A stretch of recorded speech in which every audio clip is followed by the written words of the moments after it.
City Clerk, are you? Oh, now there's a tech. Nope, that's me.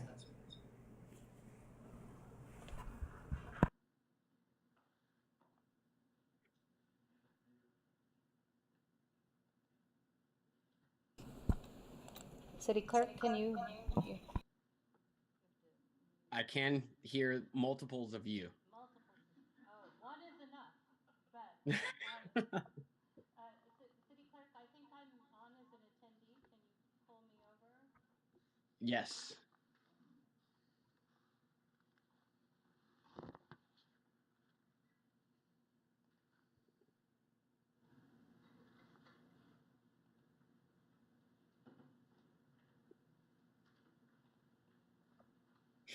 I'm going to try again. There's still an echo. You have.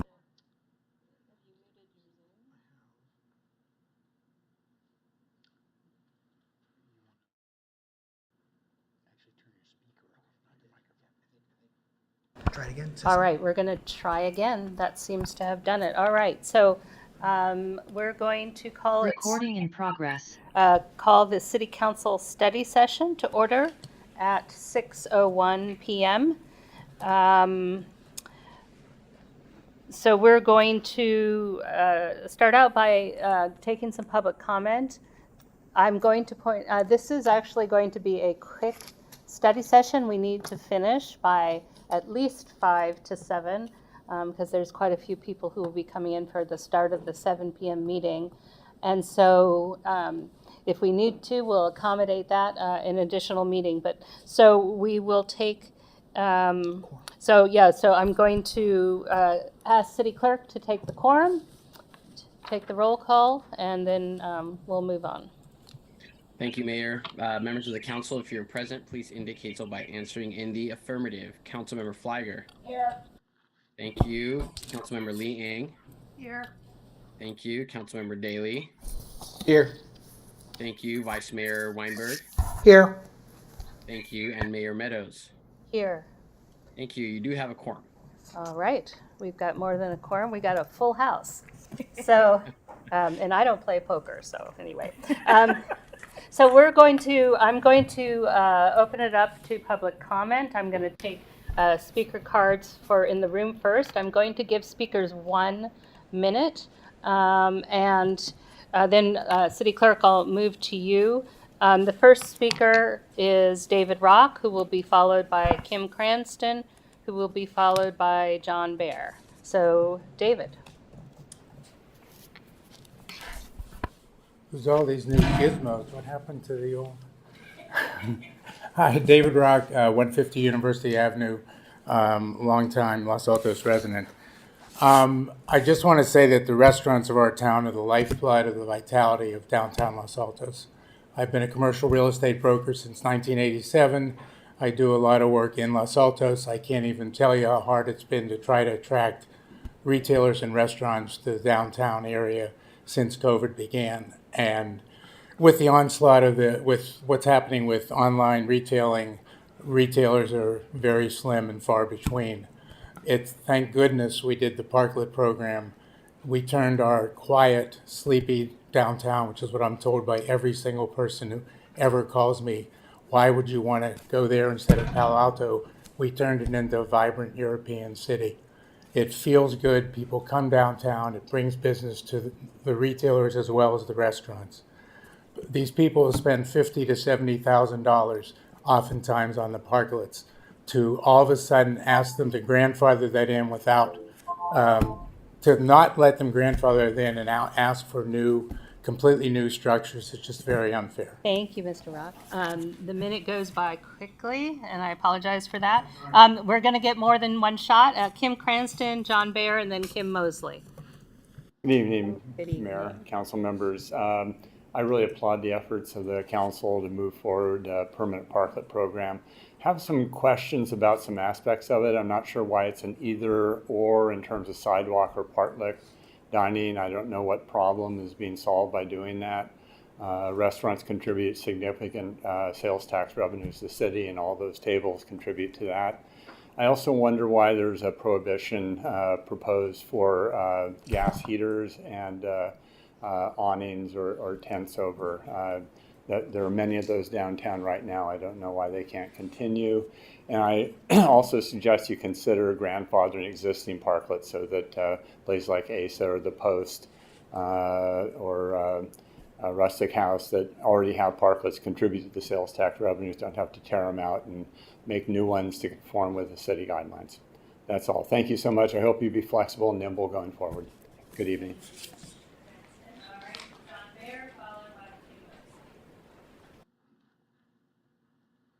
Good evening. 3 key points. Everyone should have access to the sidewalks if and where feasible. Number 2, only restaurants with indoor seating currently should get parklets, and the parklets presumably should be no larger and probably smaller than the indoor seating space. Otherwise, you guys are going to get gamed. It will happen. Number 3, while I do support the parklet program, the question for the council that should not be left unanswered is, how are you going to replace the lost parking? Who is going to pay for it when the demand necessitates we have more parking in our downtown? It's the elephant in the room, and it's easy to approve a program. It's a lot harder to figure out how you address that issue, and it's important. It's important for the vitality, the continued vitality of the downtown. Thank you.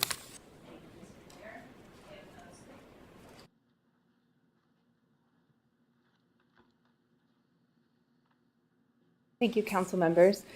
First, I'd just like to thank you for your support of the Parklet program in downtown Los Altos. It really has been a saving grace during the pandemic and has made our community so much more vibrant and a real destination for the peninsula.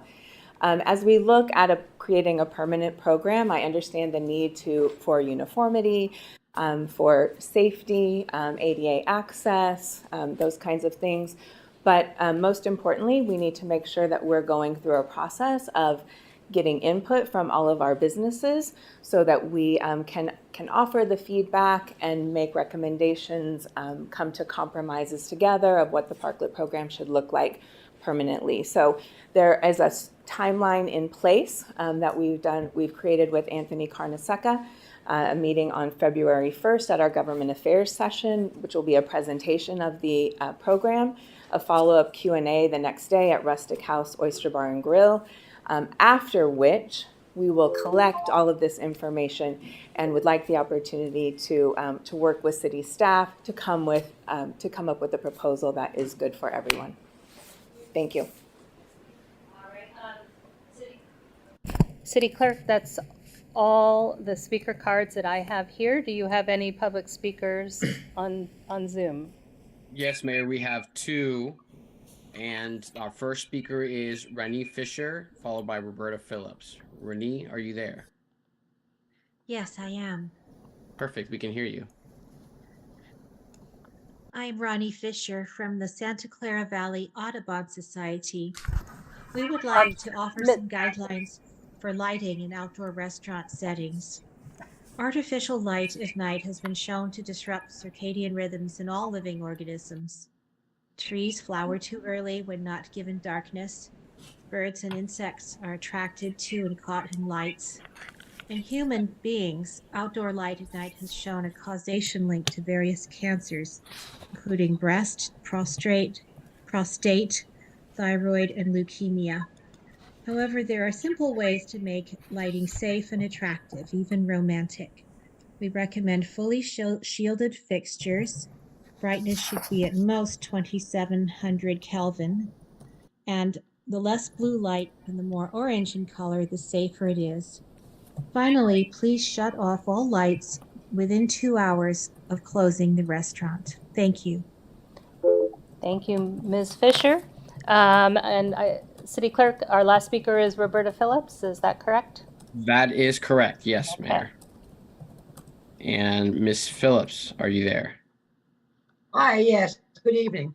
So I think that the parklets have contributed, but there are some questions in relationship to the sales tax revenue. I think we need the data to see if we're really contributing to the city.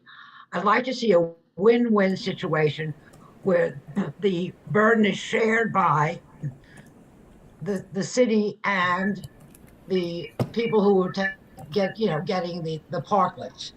Um, I think that we need to have the data on the downtown so that we know in a year from now what we're measuring from to see if these are really effective or some of them are effective, some of them not effective. So that's my main point. Is I'd like to see you guys start collecting the data and being able to track what's going on. Thank you. Thank you, Ms. Phillips. City Clerk, is that it? That is it, Madam Mayor. I have no one else with their hands raised. Okay, so thank you for all those who commented. We'll move on to the discussion item, and do we have a staff presentation? Mayor Anthony Carmasa will be. Oh, is he online? Okay. Yes. There. Good Can you see my screen? We see it, but we don't see anything other than you are screen sharing. Ah, there it is. Okay. Can you see the presentation? Yes. Okay, perfect. Good evening, Honorable Mayor and City Council members. Thank you for being here today. I'm going to present the City of Los Altos Outdoor Dining Program. Before we get into it, I think it's really important to understand the next steps. I know that there's been some potential confusion. No decisions are being made tonight. This is a study session for those in the audience or people at home. This is just the beginning of dialogue where we will hopefully get feedback from City Council. The next steps for feedback, like Kim mentioned, I will be going to Government Affairs next Wednesday at the Chamber of Commerce. The following day, I will be hosting a business Q&A at a restaurant. And as all of you know, and everyone should know by this point, I'm always happy to meet individually. I have a couple meetings individually with business owners, but I'm always happy to schedule more. If you are interested, please send me an email and we can schedule a meeting. The purpose of this policy is to allow businesses to continue outdoor dining. It's really, the goal is after this local emergency declaration is lifted, whenever that is, we will head into this new Los Altos outdoor dining program. The current condition of parklets, you can see 2 parklets here. We do have some that have the deck-like structures, and then we have some that don't. All of them do have the barrels, and they are in varying conditions. The current condition, though, has led to some potential issues. The big ones are the barrels have served a great purpose. Sorry, I just was informed I'm looking at a different screen that has it in presentation mode, so I apologize, everyone. Let me get into. Let me see if I can see if this works. Can you see the presentation now? Yes, that's better. Sorry, everyone. The current condition of parklets, some of the barrels have begun to have some issues. The structures, the canopy-like structures that are placed in the public right-of-way, and then the maintenance of some of the parklets. As you can see, some of them have trouble with the barriers in the temporary COVID program. Now, that is to say that because we've been in a limbo for the past couple of years as far as when this program would end, rest our businesses have struggled to really put the investment into the program as far as knowing when the definitive timeline for the permanent program will go in place. So I think once we have a timeline in place, it will help lead that discussion and move those businesses forward. So currently we do have 2 programs. We have the outdoor display permit, which incorporates sidewalk dining and all other decorative display items in our downtown. And we have a parklet program with 2 programs. Currently we are in the COVID program, and we do have a permanent program that will go into effect after that. Staff is proposing that we shift these 2 programs into 3 separate programs. So these three programs will be the outdoor display permit, the sidewalk dining program, and then the revised parklet program. This will make more sense for staff where sidewalk dining is parsed out from A-frames, planters, things of that nature.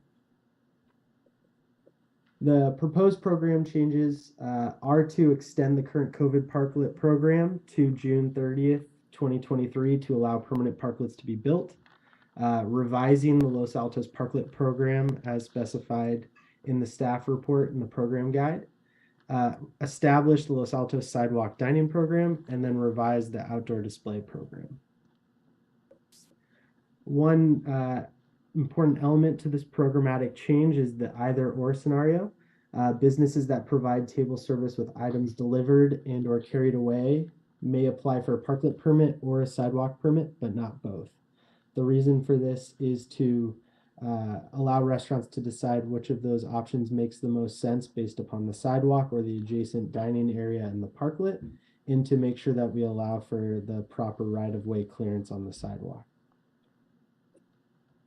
For sidewalk dining, it would allow businesses to place outdoor dining furniture on the sidewalk for casual dining. They must maintain at least a 5-foot wide clearance and ADA compliance at all times.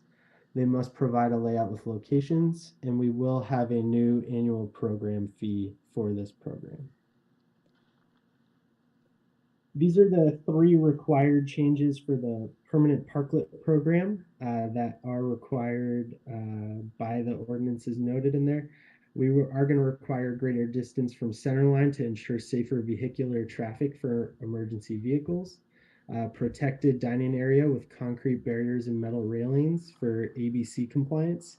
ABC for outdoor dining areas needs it to be a permanent outdoor dining structure.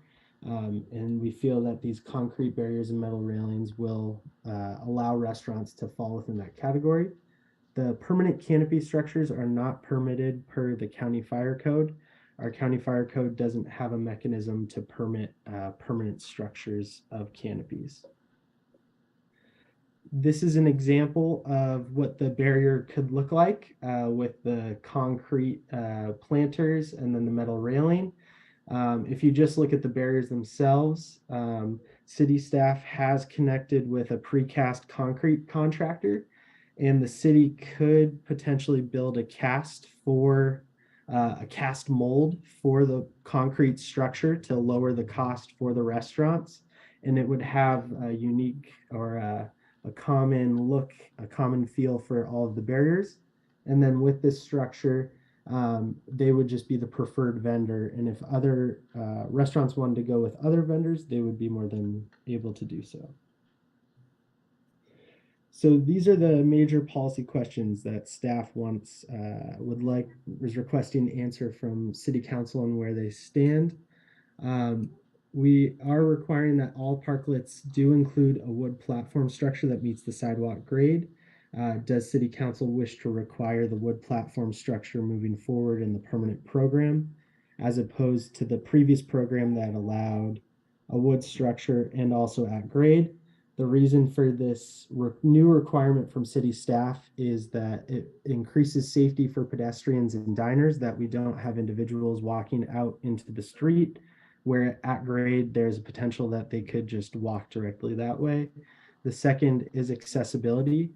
We would like to try and ensure that these parklets are as accessible as possible for patrons and for the benefit of businesses, that they will be in compliance. And then third, for the aesthetics of the parklet structure. If they all have a wood platform structure and they are well maintained, they will be a huge benefit within the public right of way for both the businesses and the visitors in our downtown. The next proposed change is establishing an annual program fee of $3 per square foot. You can see here some different neighboring cities that I've put together in a little chart that shows where we're at. The proposed annual program fee of $3 per square foot. That $500 review fee would be a one-time fee by city staff to cover the expenses for reviewing the application and doing the initial inspection and the on-site with the businesses themselves. And then the third proposed change that city staff would like feedback from City Council is a limit on the amount of space that the parklets may be within. I know this is worded a little difficult, so I'll try and explain it. The parklets will be limited to the entire primary building frontage, or 4 angular on Main or 2 parallel on State, whichever is greater. So if a restaurant or if a business has 5 parking stalls within their frontage, they would be allowed to have those 5 parking stalls. If they do not, they would only be allowed to have up to that 4 on Main or 2 on State. And these are the policy questions reiterated. I'll just go over them again. Does the City Council wish to provide any feedback on the program beyond these 3 questions? And these are the 3 questions that city staff is hoping to get feedback, so then we can go out to the restaurants and the business community and say that this is the proposed draft program moving forward, and we can present it as best we can to them so we can get feedback to come back to you for a final decision. I'm happy to answer any questions and take any feedback. Okay. Do I have a council member who wants to start off with questions and or feedback? I mean, go ahead, Councilmember Feiger. Thank you, Mayor. Is there an echo? Okay. No, it's not. And thanks, Mr. Carnesecca, for the presentation. It was very helpful understanding the process and where we are in the process and the timeline. And I do want to thank President Mosley of the Chamber for also explaining in her comment the fact that we still need to engage or do further engagement with the business community. And for me, Mr. Carnesecca, a lot of these questions, even though they're policy questions, I would appreciate getting the input from the business community before giving any direction tonight.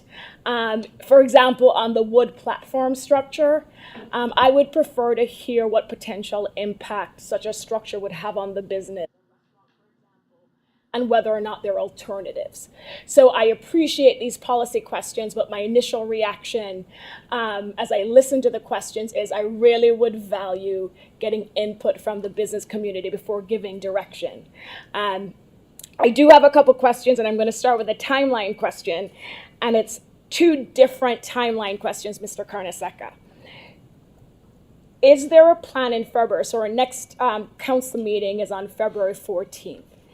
Does staff plan to come back to council on February 14th with this item? And if so, what would be the ask of council on February 14th? I believe at this point, city staff will come back when the program is ready to be presented. So I can't say for sure that we would be coming back the first meeting of February. I think it would be dependent on how the outreach went with the businesses, what the community is saying, and then we would ultimately be able to come back for, I think, what I talked about, those 4 items that we'd like to review, which is extending the COVID program and then establishing these 3 programs in their permanency. So you envision coming back to council sometime in February with those questions? I believe at this point in time, we would like to come back at some point in February to discuss with city council, probably once we've had a chance to engage with the business community, and then we can discuss with city council what they would like to do moving forward. Okay. And then the other timeline question has to do with assuming council is able to approve a program in February, and I think the effective date was proposed as June. Do you envision, if we were to adopt this permanent program with these requirements, that our restaurants and any other business entity taking advantage of the program would need to be in compliance with this new program by June of 2023? I would envision that at the very least, if a business is in the process of building the structure or whatever the program would be, moving into the permanent program at that time, we could look at potentially working with them on a flexible timeline.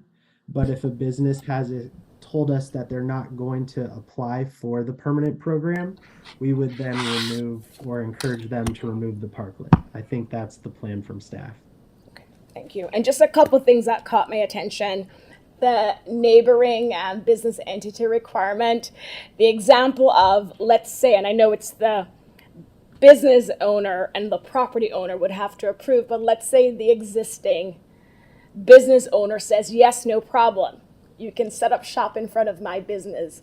And then the neighboring business closes in 6 months and a new neighbor moves in, but that business doesn't want the parklet in front of them. How do we solve that problem? If that was the case, the neighboring or the business owner that has the parklet would need to connect with that neighboring business. I think it would be a conversation between the two of them as to whether they would be comfortable with it. That's why in this program, it's really important that people talk to their neighbors, but the difficult part would be the uncertainty of the unknown next neighbor, like you're talking about. Right, especially if the restaurant, for example, has already built out this parklet. And then I'm curious about the heat lamps, and I know a public speaker brought this up as well. What would why are we requiring, and my question is a little bit different from, I think, the gas issue raised by the public speaker, but why are we requiring a pre-approval? And correct me if I'm wrong, I think we're requiring a pre-approval process for the businesses to have a heat lamp. Is that correct? I think we would look at it on a case-by-case basis, depending on the particular business and how the heater would be installed, where it would be plugged in. We would need to look at it, I think, holistically for each individual business that wanted one. Okay.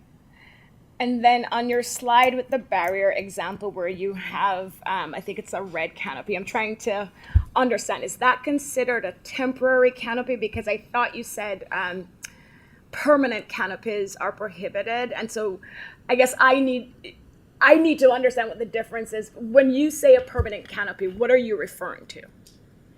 So this picture, that's a great point, is I want you to imagine that there's a line covering everything above the planter and everything below it. So just look at this barrier itself. So under our permanent guidelines, they would only be allowed to have umbrellas as shade structures. This would not be permitted under our program. Okay, so even though this picture has those canopies, we wouldn't allow these canopies, because I was thinking, aren't these permanent canopies? And that's a great point. I wish I should have blocked the top and the bottom, but I'm really just trying to focus on the barrier so you can envision the concrete and the metal railing. Okay. And then, the parking issue, I'd love to get feedback. I remember when we went through the first 2 rounds of the parklet program, especially at the early phases of the programs, we heard a lot of concern and feedback about parking. But I have to say, I haven't heard any feedback recently.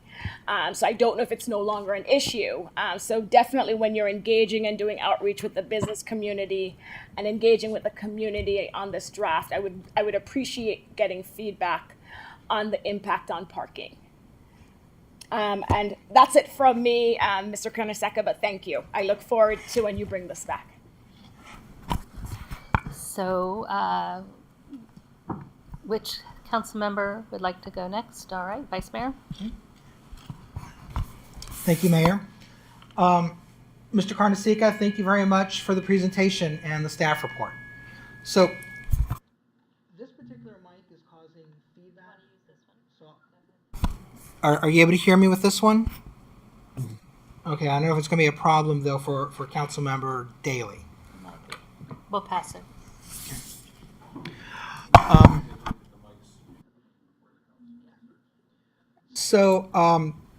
I'm glad that Councilmember Flygore let us off because I think she had a lot of very good questions, some of which I was wondering myself, many of which I had not even thought about yet.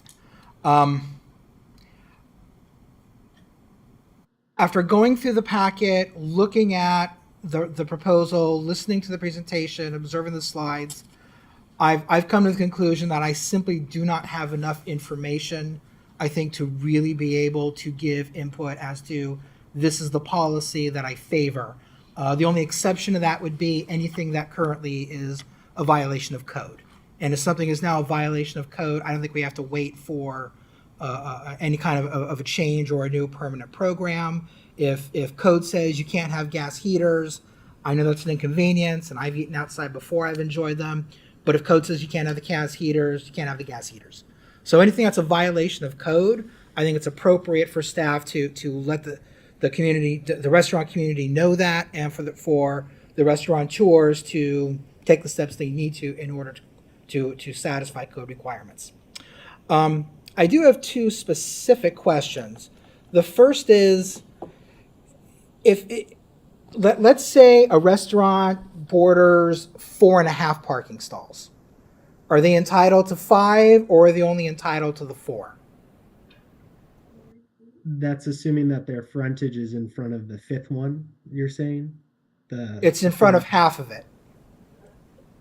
I think at that point in time, if they were going to use half of the parking stall, we would give them the entire stall, so that way it would not leave a half stall that's basically being unutilized. Okay, so if there's any part of a 5th stall in your mind, or any part of a 2nd stall if it's parallel parking, the restaurant, under the program as you envision it, would be able to use the entire stall. I mean, it's all or nothing, right? You can't have half a stall available. Correct. We Okay. would want at the very least the business to do all or nothing with each stall that they're going to be utilizing for the parklet. Got it. And then I know you addressed this in your presentation, but I'm still a little unclear. Why is the city saying that it's got to be either or when it comes to sidewalk dining or parklets? I think the biggest reason from city staff is to allow if there's parklets, then they'll have the adjacent dining and it will allow the sidewalk to be opened. But depending on the specific circumstances for restaurants, they would have the sidewalk dining instead of the parklets themselves.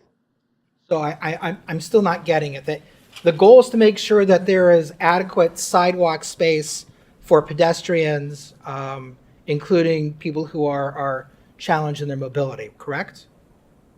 Correct. So what difference does it make if they have sidewalk and parklet, as long as there's sufficient clearance on the sidewalk? I think was someone going to say something? No. Okay. I think that I don't think your mic is on. Sorry. Okay. Okay. Yeah. Anthony, are you able to hear me? It sounds like an echo, but I can hear you. I'm watching the deputy assistant city manager turn it up now. Is it better?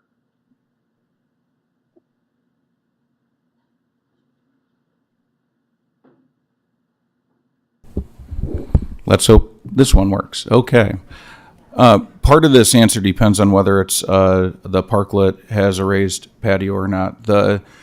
In consulting with ADA experts, if you have both, you have to require ADA accessibility at both. It can't be one or the other. If the sidewalk or if the parklet is on the road at grade, it'd be very difficult to make that ADA accessible. But you wouldn't be able to replace that ADA accessibility in the roadway with some on the sidewalk. So part of this answer depends on which way council is going forward. It would be difficult to maintain 5% of all seating at all times for ADA accessibility if it's required for both the sidewalk program and the parklet program as both individual programs, while also maintaining 5% or 5 feet of clearance on the sidewalk. So the primary reason we're separating them, in addition to the safety that Mr. Carnesecca brought up earlier, is the ADA concerns are hard to manage, and what we've observed in town is they have not been managed well, particularly by businesses that have both. Okay, thank you for that. I think what I'm hearing is that it's a practical difficult, I won't say impossible, it's a practical difficulty to have full ADA compliance if there is both a parklet and sidewalk dining. That's correct, and part of the permit is we have to be, as the permitting agency, convinced that ADA accessibility will be complete and guaranteed. And from what we've observed, it's difficult to see how that would be a possibility. again, part of it is based on the policy decisions council will ultimately make. Okay, thank you. I think I understand that. I think that the policy questions that are being brought before us need to percolate a little bit more in the community. I want to thank Scott Hunter. I spent a good half an hour or so on the phone with him yesterday, and based upon my conversation with him, some of the things I think that Lava understands about the proposed policy didn't jive with some of the responses that we got in staff answers to council questions. So I personally am not comfortable taking a position right now without getting more input. I just think this needs to percolate a lot more. And I would add to what Councilmember Flygore suggested, let's not just talk to the restaurateurs, let's talk to the property owners, let's talk to the residents. I mean, let's get all the stakeholders involved. And I guess I will end it at my comments there. Okay, thank you, Vice Mayor. Councilmember Daley, Councilmember Liang, you don't have a hand up, so I'll come to you after Councilmember Daley then, since your hand isn't up. I'm afraid that as soon as I open my mouth, we're going to get feedback. Take that. Close the. So, Anthony, I would, and I talked to Gabe about this today too. I think that we should go back and talk to the fire department about the issue of what type of heat we can use. When I first read this, I thought, oh, well, is somebody trying to be consistent with our, climate action plan? And of course, propane is vastly different than natural gas, double the atomic weight, doesn't rise, blah, blah, blah. So it's not an environmental issue, it's a fire issue. We need to go talk to the fire marshal. And the restriction, I think, originated or it pertains to propane heaters that are in enclosed structures. And once we eliminate the canopies, we should be able to have propane heaters because electric heaters are just not viable. So, and then the other comment that I have, we chose this $3 per square foot figure, and it's half of what Mountain View charges. I'm not sure $3 a square foot is enough, but I would like to understand what the price sensitivity has been in Mountain View, and get a little bit of feedback, sort of best practices feedback on that. And then, of course, I want to hear from the business owners what the impact is going to be to them with that $3 per square foot. And then several restaurateurs and property owners have mentioned the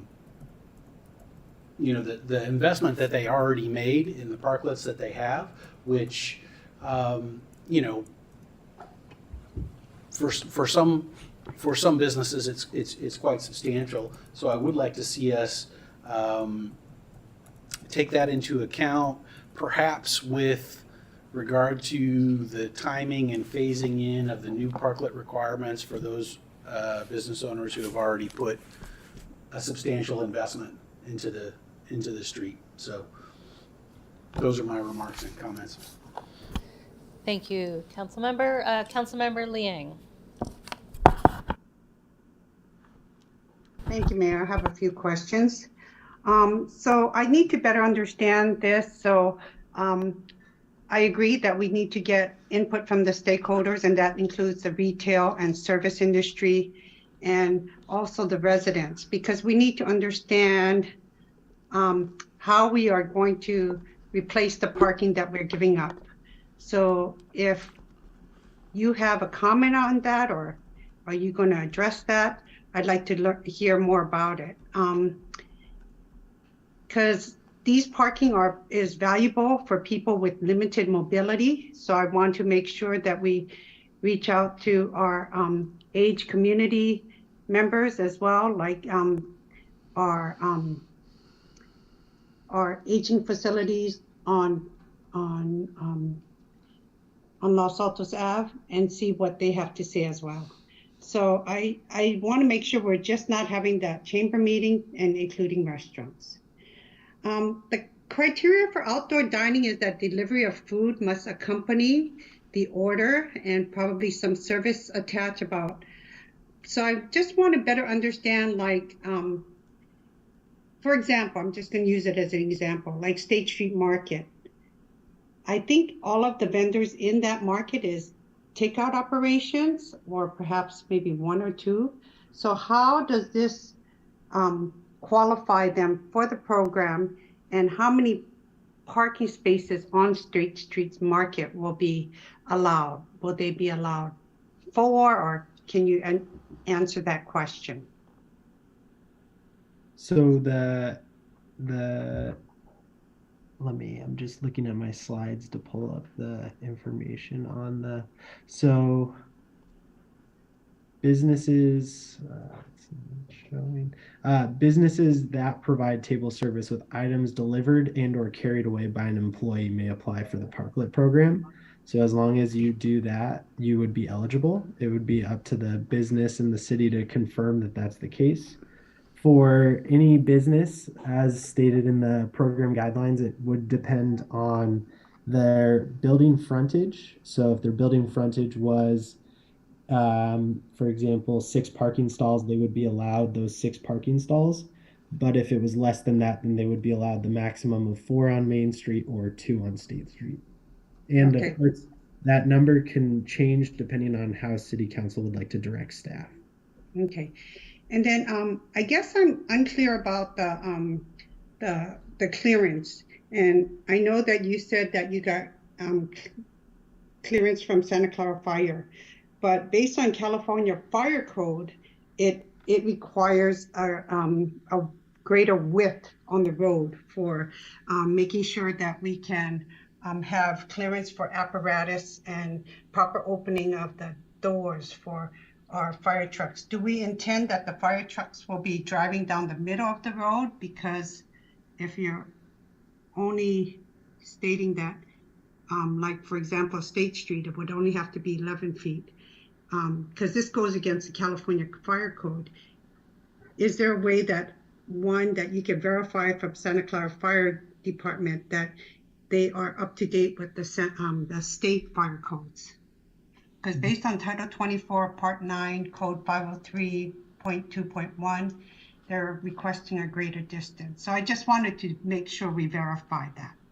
Yes, I can do that. I know Councilmember Daly directed me to talk to them about heating requirements, so I can definitely reach out to them again to confirm the street clearance. But my understanding from the code section that I've read is that we would be in compliance with the program as it is now. Okay. And then one of the Q&As that we got back addressed merchandise. How are we, what are we doing to support service and retail industries? Through this Because based on the Q&A, you have that the third component regarding the outdoor display guide, but then it's based on the Q&A, you said they can't display merchandise outside. So help me understand that. I would say that for the 2 programs, the Parklet program and the sidewalk dining program through the outdoor dining program, it would be focused on food service businesses. The outdoor display program is focused on retail and services. So they would have the opportunity to put an item or display into the public right of way to try to bring individuals in. I think a great example would be a retail establishment next to an establishment that has a parklet, and they could put out an A-frame sign with some something to draw attention or bring people into the actual store.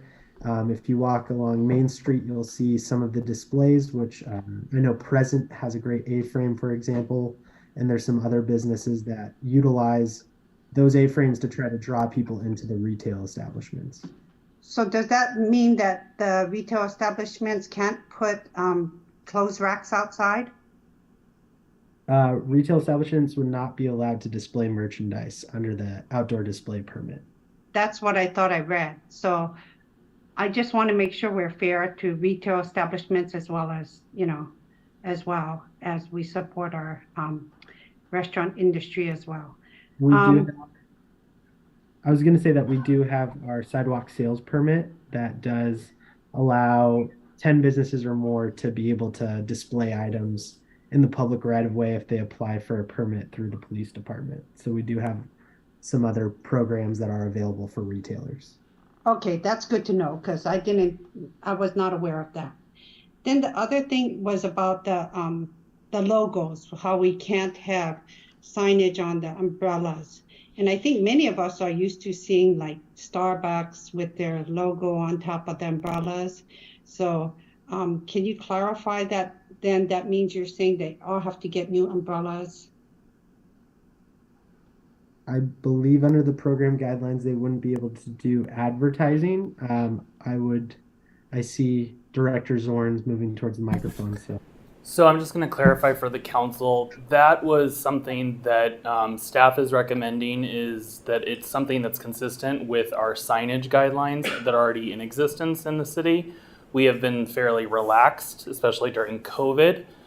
One of the things that we ultimately want to make sure that we do circumvent is that a lot of times restaurant establishments sometimes get essentially an umbrella that has a specific type of brand of a certain alcohol spirit, for example, even soda, whether or not it was Coke or Pepsi or something that's being displayed. We don't want that, and effectively it's actually prohibited in our existing signage regulations. So this is something to be able to remain consistent and be able to also provide like a little bit of cleanup and zhuzhing to the overall parklets and outdoor dining or any display type of improvement that we were to see in our right of way. Okay, thank you for the clarification on that. And then when you had the chart of the fees, could you bring that back up, please? Regarding the other cities' charges, I agree with the concern about how much we're charging because I know that Palo Alto is also in discussions of what they're going to be charging. So I think it's important for us to understand because much like Mountain View, Palo Alto, our city's land is very valuable and so are our parking spaces. So I'd like to better learn more of what recommendations their city staff will be providing to the Palo Alto Council. So if we can reach out to them to get a better understanding about their fees, I would appreciate that. Then I just wanted to better understand the bulb outs and areas where city is between the walking area and the street. So does that mean that we're going to now apply these fees? These fees will be applied to the businesses on those corners. Is that the direction now? For sidewalk dining, yes. That would follow the sidewalk dining program. So, like, let me ask you, like, Starbucks does not bring your drinks to you. You have to go in, purchase it, and then you go outside and sit. Does that mean that they will not qualify for this program because it's not a service program where they bring the service out to you? So the table service would only be for parklets. So sidewalk dining will allow for other types of businesses to be able to do sidewalk dining. Okay, thank you for the clarification on that. And then Council member, can I ask you, are you almost done? Because we only have a few minutes left and I haven't had a chance yet. Do you have a lot of questions left? Just a couple more. And then I just wanted to clarify the term regularly used in the parklet program where you talked on regarding other requirements. Could you clarify by regularly used? We would like to make sure that the parklets are being regularly utilized by visitors so that they're not empty for long periods of time or the business shuts down for a month and the parklet is still something like that. Okay. And then can we make sure that when you return, can we have a copy of the application forms? Because I think it's important for us to be able to see the application forms as well.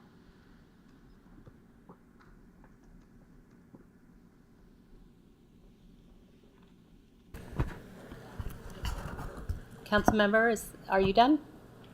And I was just going to make a comment. Well, I guess since this is all coming back, I can save some stuff for. That would be great. I would just like to have just a couple minutes, and then we'll take a Sorry. few minutes break. Oh, no. And we'll take a few minutes break before we start the regular meeting. My question was, we have this permanent program we passed about a year ago. It sounds like the intent is to extend the COVID policy program until we have a new policy in place. And so do we need to do anything to call that one on hiatus or not in effect?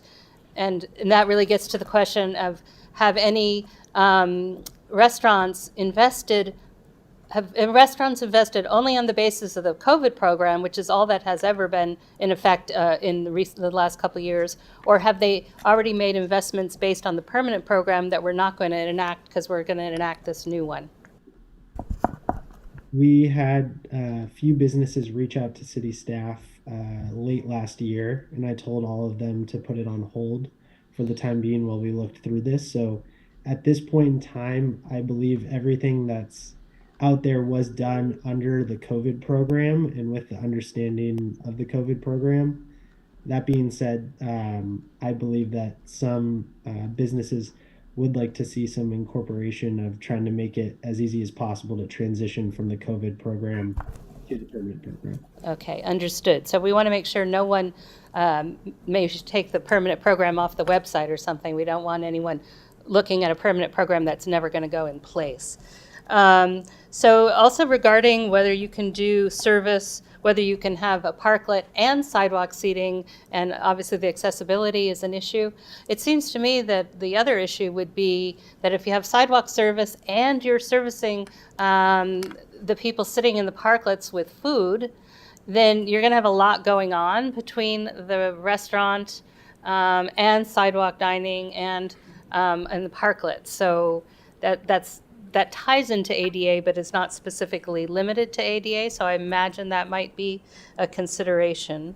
And then my last point, I was a little bit confused about the size, so the greater than 4 spaces or your frontage, but that didn't really answer the question for me is, and if your neighbor agreed, do you get even more than that? I wasn't really clear of the relationship between the greater of these two, and was that just for your own restaurant frontage? And how is that changed or not if your neighbor says, oh yes, we're happy to have you take that space?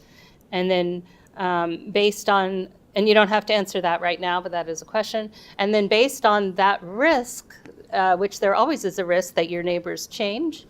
And so there probably needs to be some disclaimer that any agreement you may get with a neighboring establishment is prone to, it's not in perpetuity. Anyway, that might be something in the application that we need to call out. And, Mayor, just to address that point specifically, these parklet programs, however they take final form, would be in the city's right-of-way, so it would not be a vested or guaranteed use. We would require them to submit permits annually, at which point, if anything has changed, insurance requirements, neighbors, fire requirements, that would have to be taken into account under the new permit. That's a good point. So every year we have a chance to bring things up to code and compliance and whatever. So with that, I'm thinking we'll close this off. City Manager, are you thinking this will come back as another study session after some of the conversations are had? Mayor, I would suspect it would, based on the feedback we get. Okay. All right. So so public knows that we'll be having another study session on this after some of the homework has been done. So keep sending the comments in, and we're going to adjourn this study session, and then hopefully we will start our meeting at on time in 5 minutes. Thank you all. Recording stopped.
You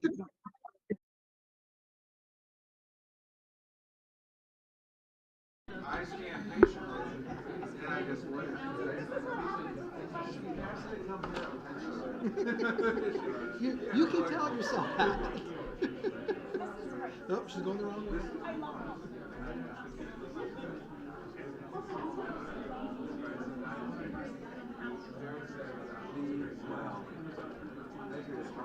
The reason I asked you about the downtown vision is because within that umbrella, there's a lot that we could actually talk about. And the thing that's interesting to me today is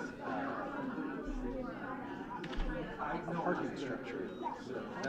So yeah, I think we really have a way. there's a lot of moving parts here. Parking structure is one of them. I didn't get into it in my comments. I'm very interested in all of that, right? Similar to Larry Barron's public comment, right? That's the one-way loop, right? Oh, But wait. the parking structure. Wait, so this was during the storm. If this has a program.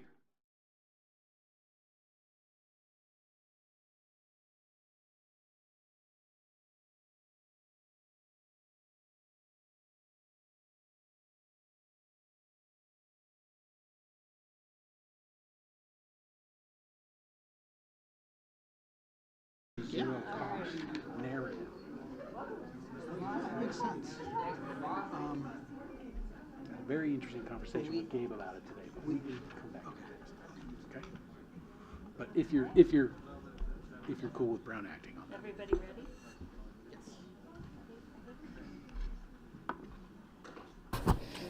City Clerk, I'm checking to see if you are out there somewhere in Zoom land. I am here and I'm ready when you guys are ready.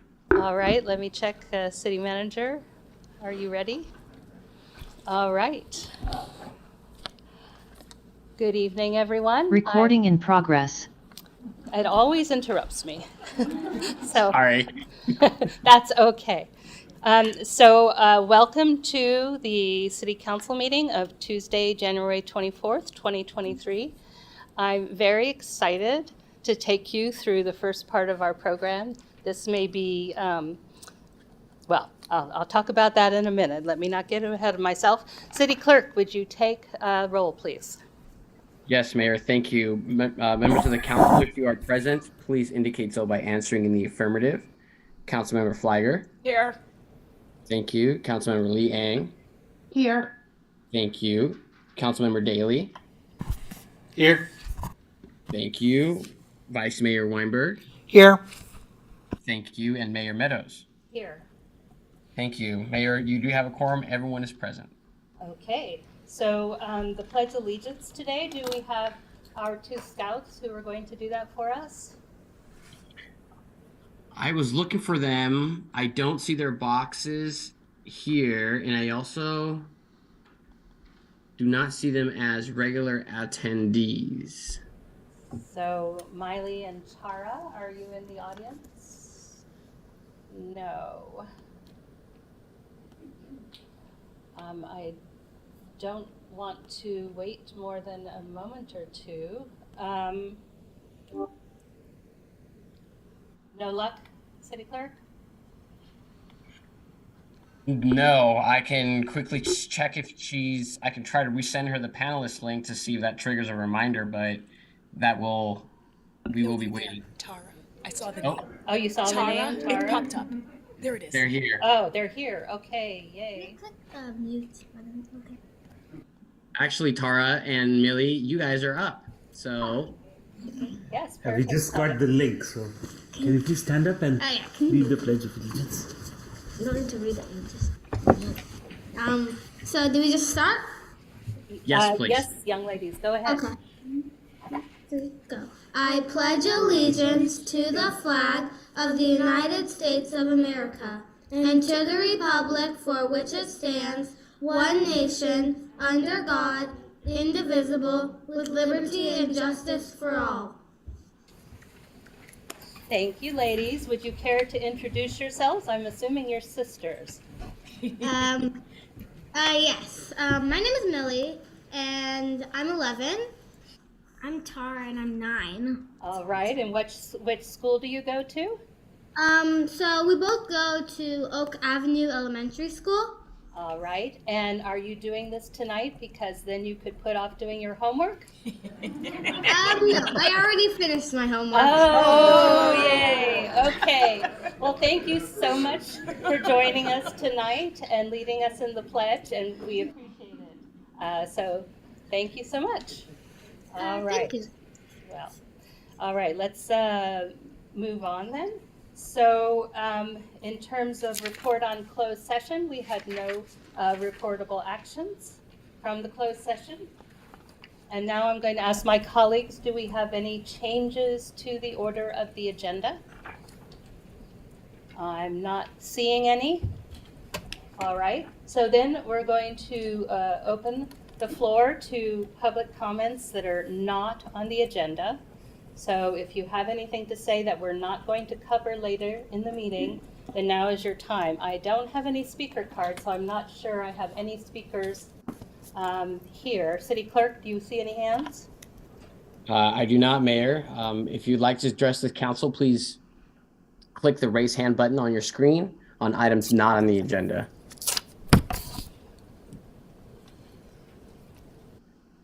All right, so I think it's looking like we have no public comments on items not on the agenda. So, Yes. all right, so we're going to move on to special items.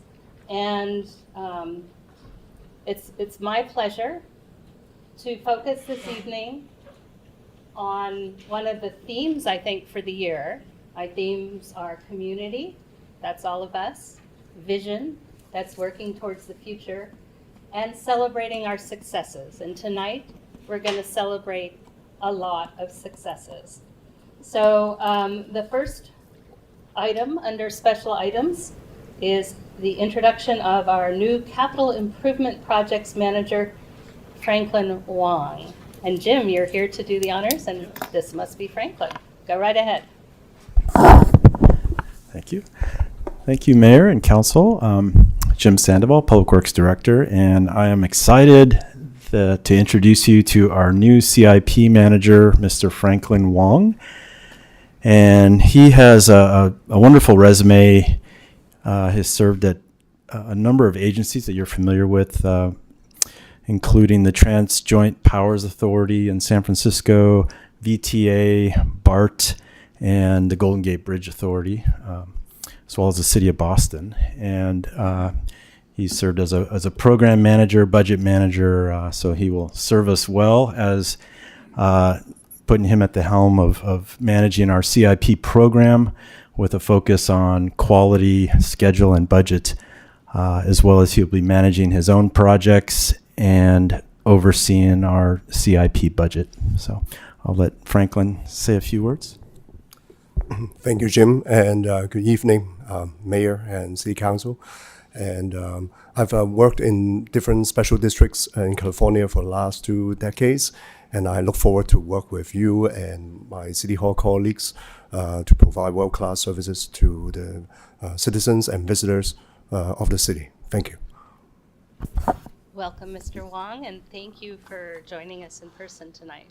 We appreciate it. Okay.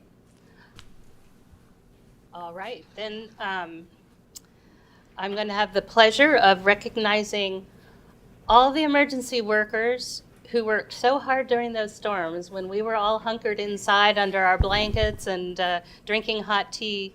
These folks were out there really working hard. So I'm going to announce each person by name that's here, and I'm going to come down to do that.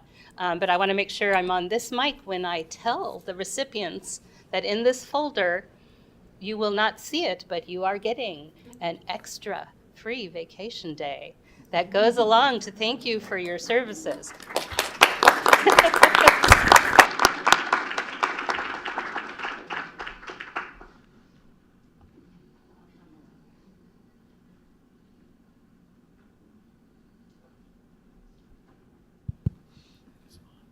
Okay, this seems to be on, and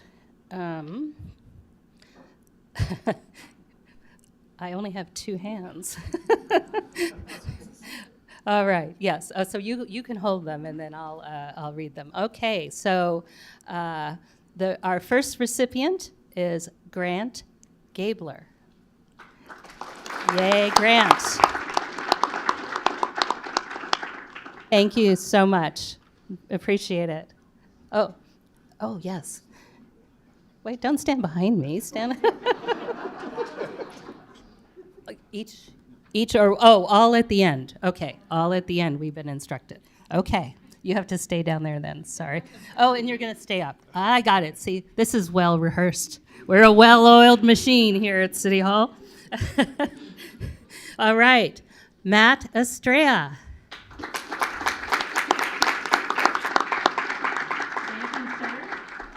Any mispronunciations are all my own fault. I'll apologize in advance. Julio Tinoco. Yay. Thank you. Thank you. Michael Ramon.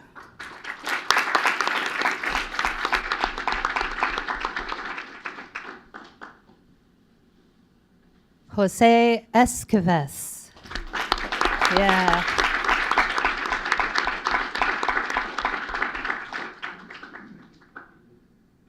Jemane Bridges.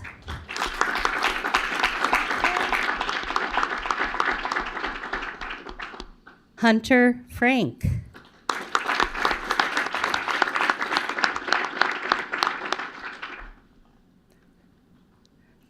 Sergeant Ryan Burke.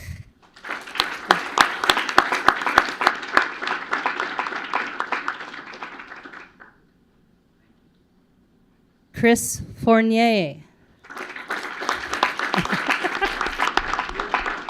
I did it right?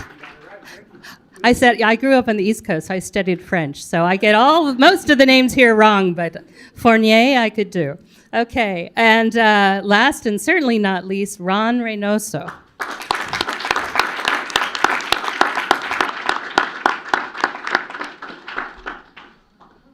Thank you, gentlemen. We're going to take a picture.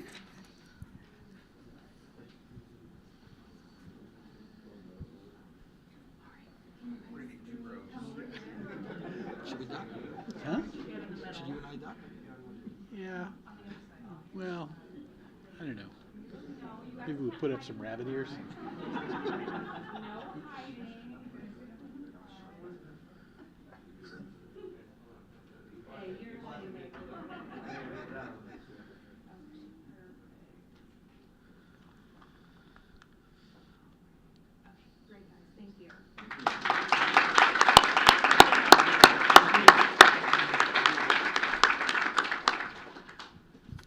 So next, I think we should take them out to lunch and hear about all the tree branches and the mud and all.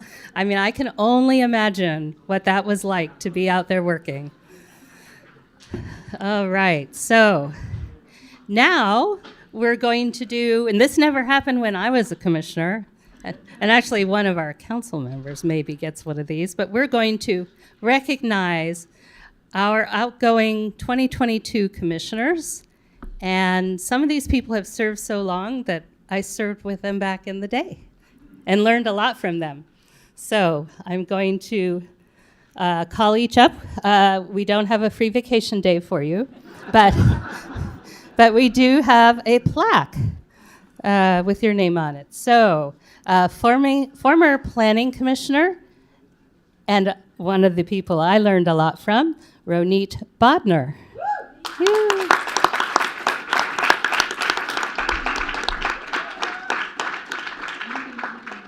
Pass it over. That's all right, because I'll have, yes.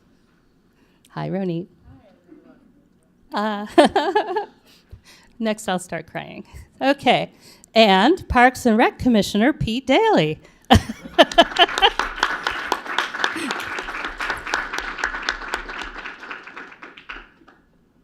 Thank you, Pete. Historical Commission, Margot Horn. Is Margot here? Ah, there's Margot. Yes. Thank you, Margot. Environmental Commissioner, David Klein.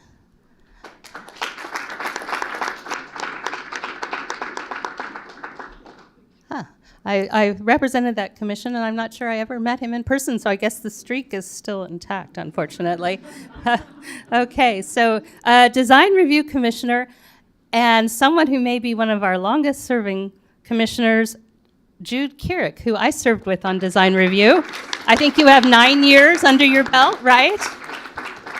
Another person I learned a lot from. Whoops, there goes the names. Okay. Youth Commission. This one, Asa Mangla. Did I do that wrong? Well, we'll hold that for Asa.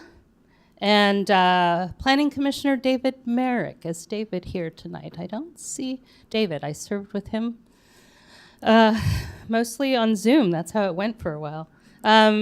Historical Commissioner Nomi Trepnell. Nomi, hi.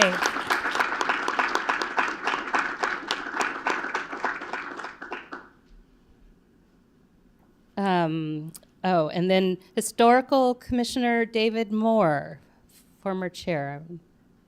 No, not here. Okay. Historical Commissioner, oh no. Design Review Commissioner Frank Bishop. Is Frank here? No. Environmental Commissioner Lei Yuan. No. And Youth Commissioner Anna Morakuti. She's probably away in college, actually.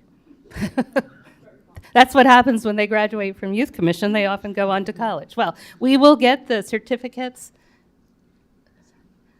Oh, no, she's not here tonight. She contacted me and let me know she's not. Oh, well, let me also recognize my friend who served on Design Review Commission, Seppi Zofanen, who is not feeling well tonight, so couldn't join us. So, you know, and the commissioners, you guys do the hard work, and we appreciate it. I don't think you hear it often enough. So thank you. And thank you to all those who support the commissioners. So congratulations, and we appreciate it. That's it. Thank you. Photo op, yeah.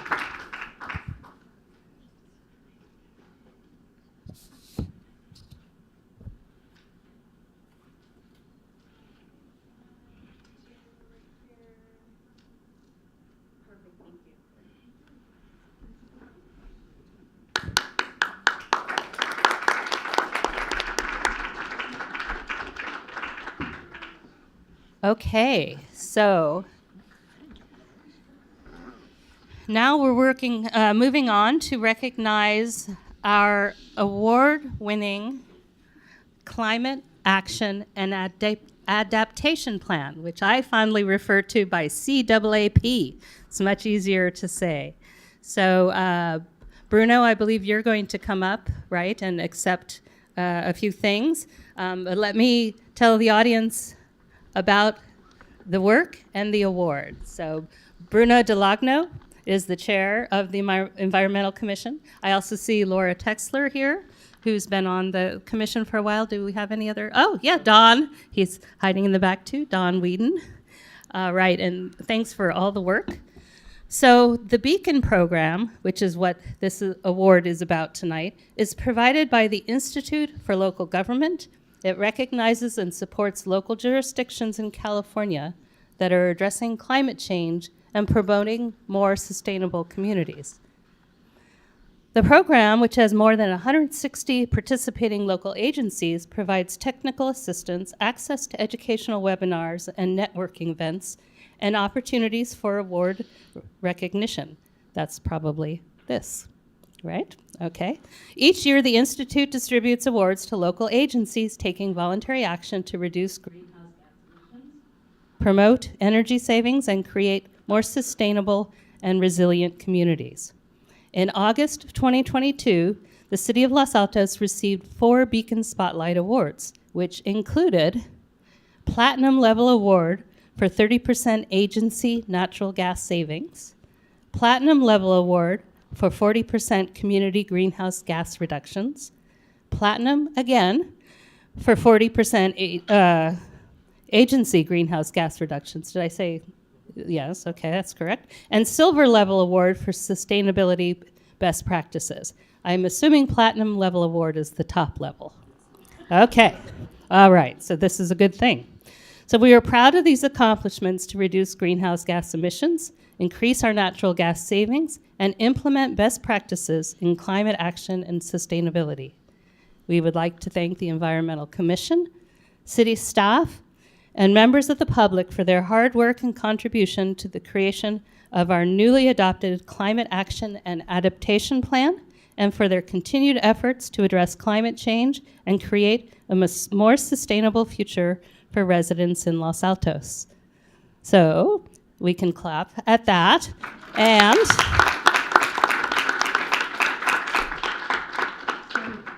here we have a plaque for each of those awards. Here's the silver level and the platinum levels.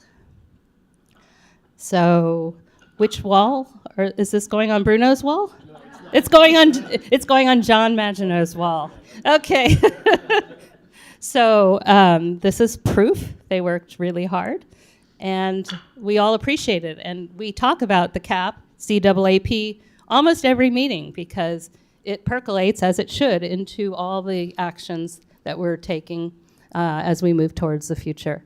So thank you all for your hard work. And does this call for a photo op too? I don't know, you know. Laura and Dawn, did you want to come up?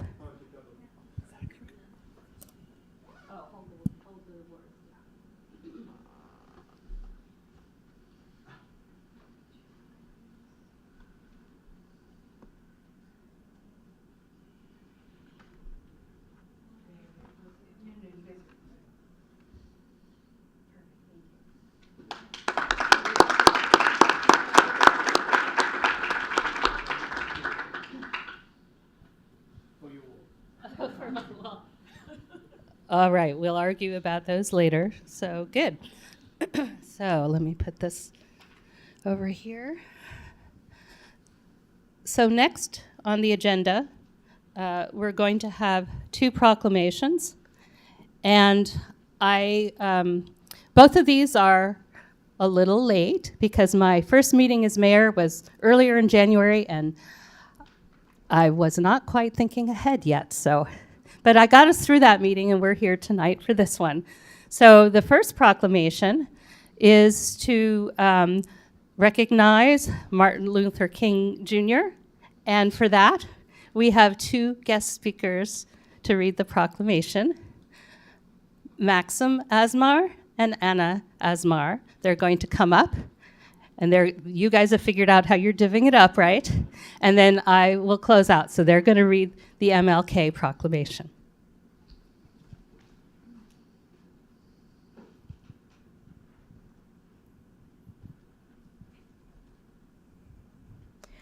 Whereas the civil rights movement of the 1960s has profoundly impacted the course of American history and continues to shape the direction and debate of our society. And whereas Dr. Martin Luther King Jr. Martin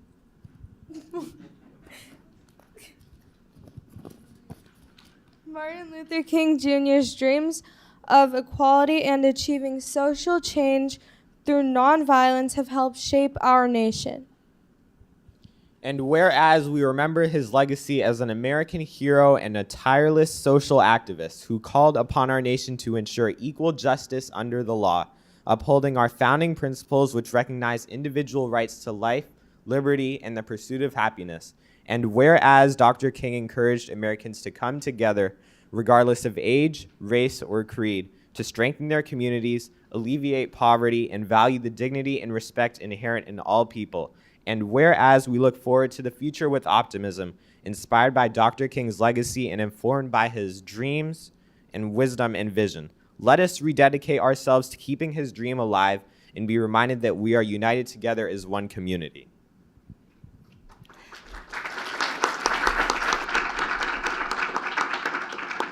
Now, therefore, I, Sally Meadows, Mayor of the City of Los Altos, and on behalf of the Los Altos City Council, do hereby recognize that January 16th, 2023, in Los Altos is Martin Luther King Jr. Day, and in fact, let's keep him as a daily part of our hearts. Thank you. Would you like to tell us a little bit about yourself, actually? So, I'm Maxim Asmar. I go to Egan Junior High. I'm in 8th grade.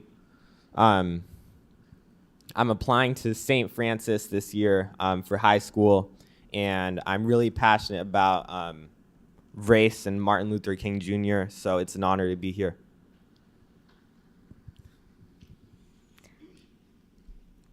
I'm Anna Asmar, and I'm a 7th grader at Egan, and I want to go to either St. Francis or Los Altos High School for high school, and I also, for college, I want to go to either Yale, Harvard, or Stanford, or something like that, and...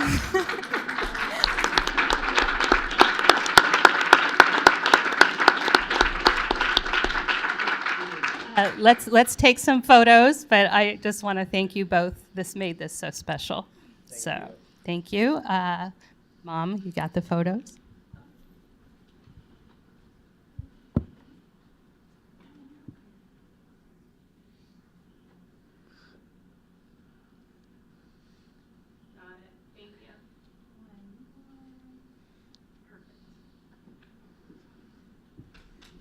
Oh, yes. Thank you. And I forgot, I have your own copies of the proclamation.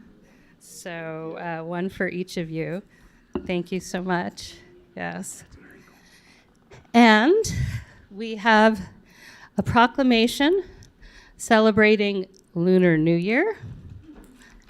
And the young gentleman who's going to proclaim for us the importance of the Lunar New Year is a name everyone will recognize. Forget those of us in this chamber.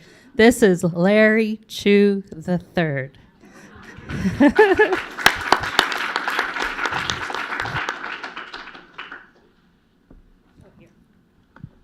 Whereas the Lunar New Year is the most significant holiday in many Asian and Pacific Islander cultures, with 2023 being the year of the rabbit, and whereas this tradition has been observed for centuries throughout different Asian and Pacific Islander cultures, and in countries including China, the Koreas, Vietnam, and the Philippines, among others.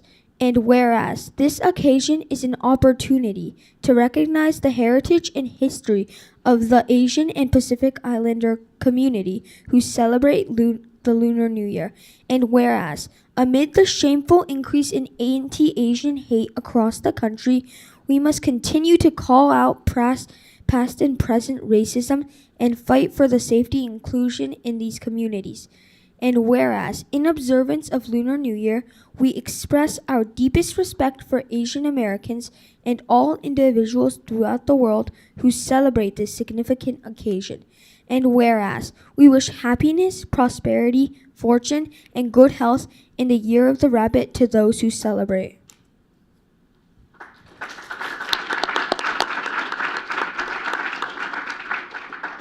Now, therefore, I, Sally Meadows, Mayor of the City of Los Altos, and on behalf of the Los Altos City Council, do hereby recognize January 22nd, 2023, in Los Altos as the start of the Lunar New Year in 2023.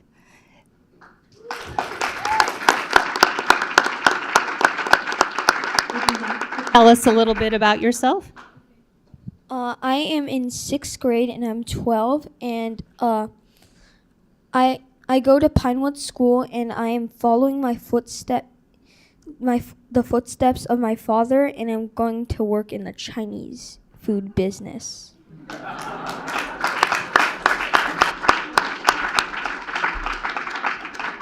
And for that, we are very grateful.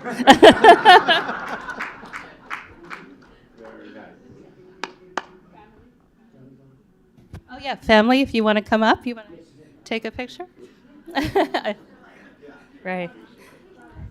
And And I'll tell you, I took it as a good sign when I was leaving tonight. I looked in my backyard and there were 2 rabbits out there. 2! Is that double good luck? Double happiness. Double happiness.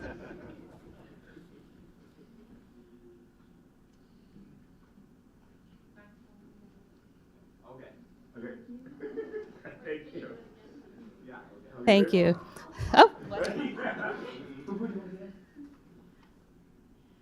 3, 2, 1. Yes, there you go. Thank you so much for making this such a special event. We appreciate it. Take care. Oh, wait. Oh, no, this is for, yes, Larry. I keep forgetting here's the proclamation that you gave tonight. Thank you. All right.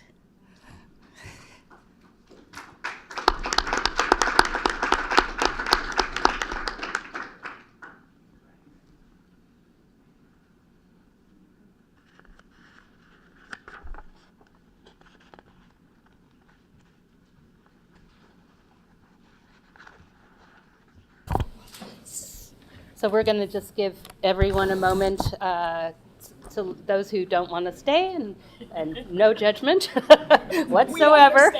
Yes, we understand. So we'll just take a moment. That was the highlight of my day. That was super.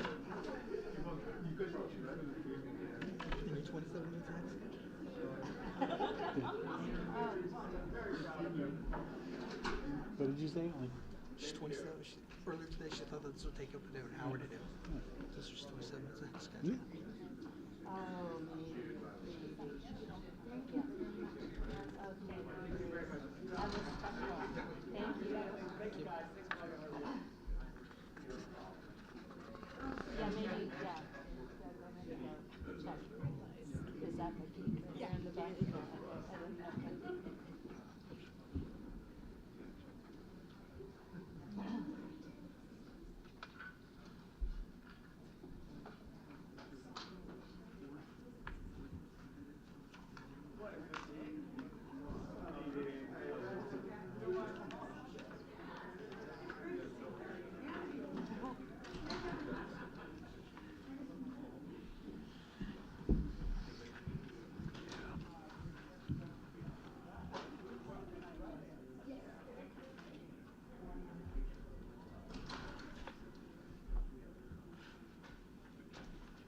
Great turnout tonight, guys.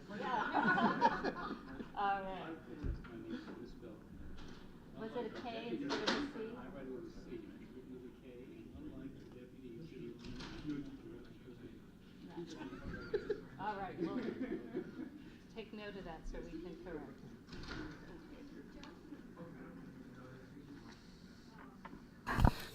Okay, we've had the crowds here for the fun part all vacate the premises, and I so appreciate that they all showed up.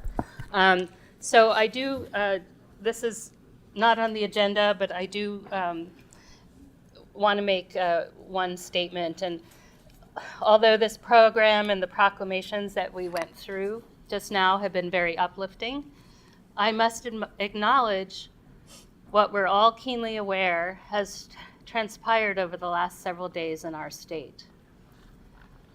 We mourn the loss of lives in the shooting in Monterey Park and in Half Moon Bay. We grieve with the families and the communities as they find their way through the aftermath of these unfathomable acts. Violence in any community, whether motivated by racism, misogyny, anti-Semitism, homophobia, or any other kind of hate, is horrifying and devastating. I know our community holds the victims, their families, and their communities in our hearts. So I would like us to observe a moment of silence for those tragically impacted by these senseless acts of violence.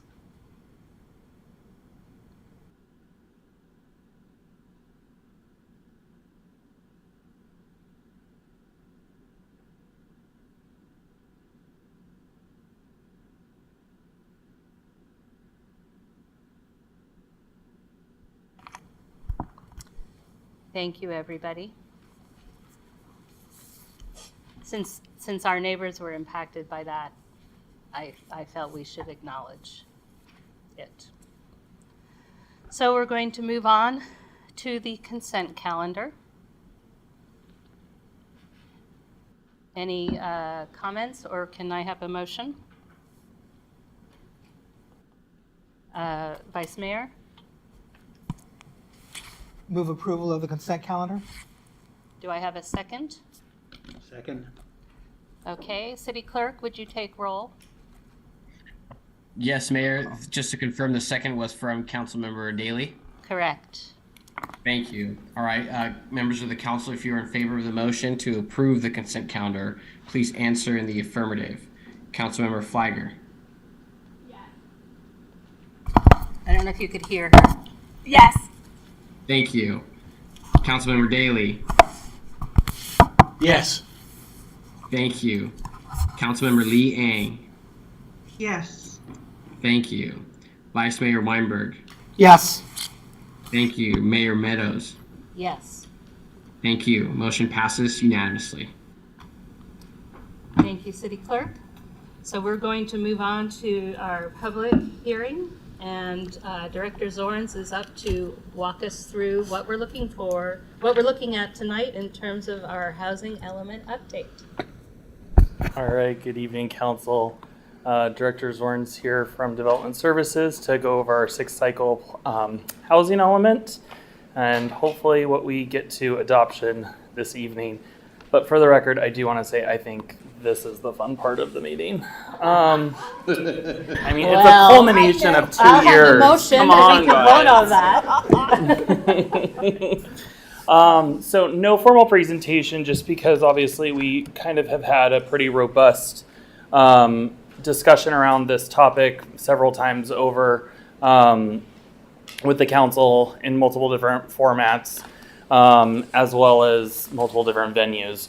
So I think really where we need to kind of hone in on is the council direction that was given 2 weeks ago based on public testimony as well as feedback from the final review of the city council.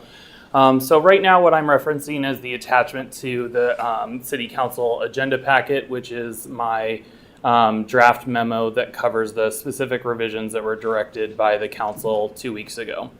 So I'm going to kind of quickly go through this so that if we do have a good number of public comments or any dialogue that we need to have, we can have that time and space for that. One of the programs that was directed was a simple word change in program 1B, which went from targeting to anticipating. That was just for further clarification. A substantive change, which you can see in program 1H, but was heavily discussed 2 weeks ago at the City Council, was the revision to the overall program to change the actual program itself in line with what the League of Women Voters had provided the city in written correspondence prior to last City Council meeting. That is reflected in the body of the program as well as the time frame, because that did have some particulars that needed to be addressed.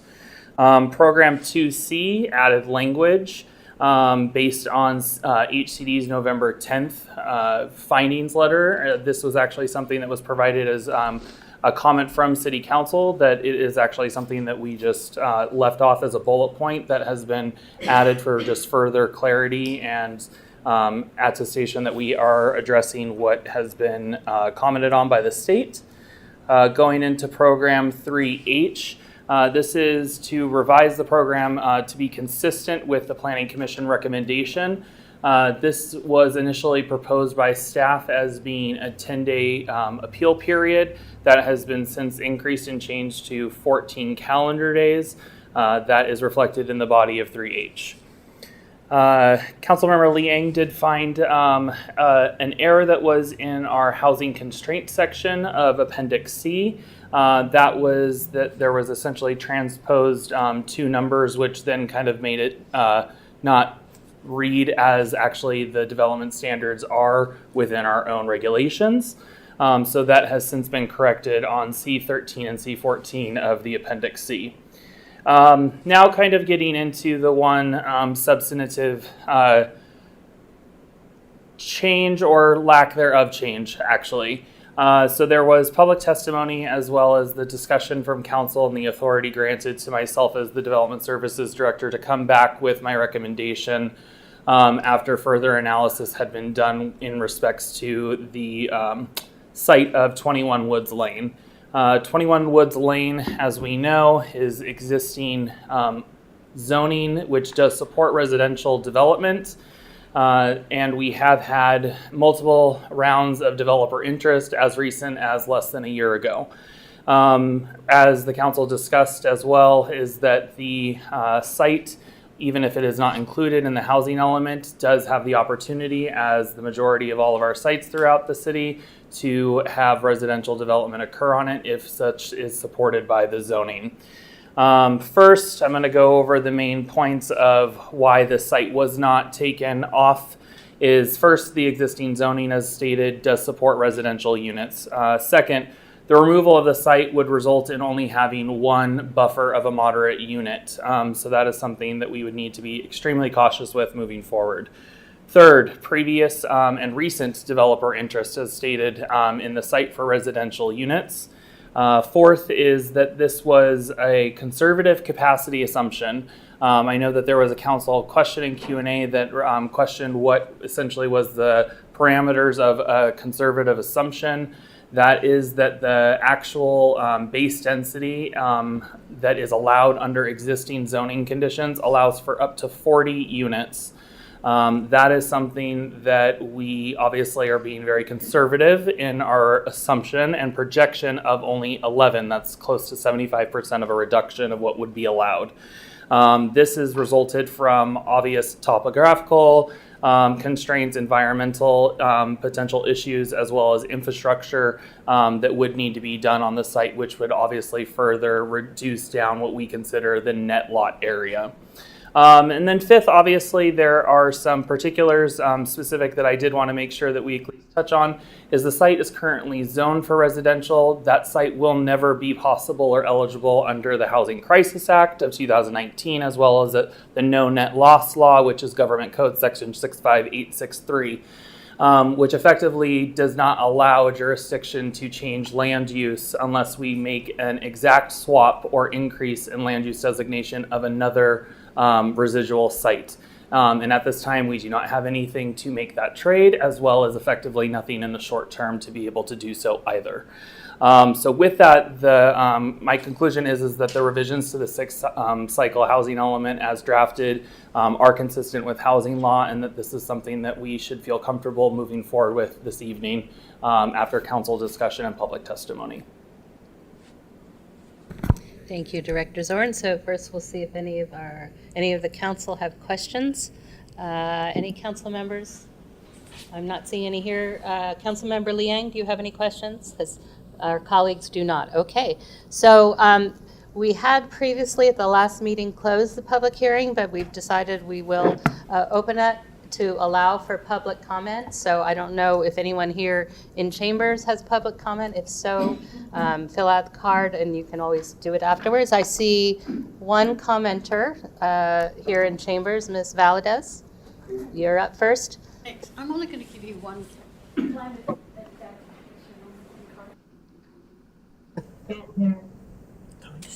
New microphone. Oh, and City Clerk, do you see it? Do we have any hands up? We have four. I'll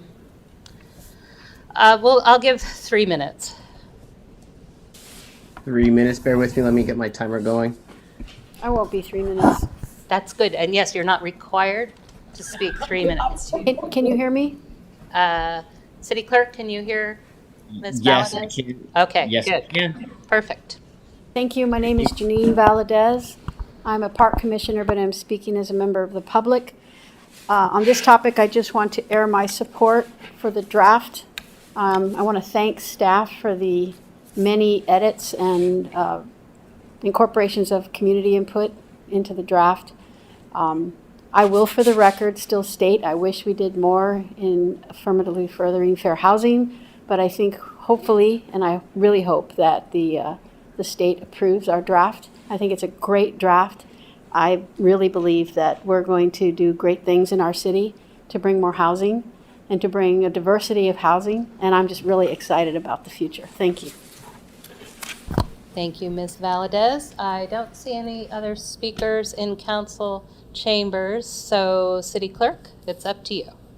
Thank you. We're still holding at 4 speakers. Our first one is Ann Paulson.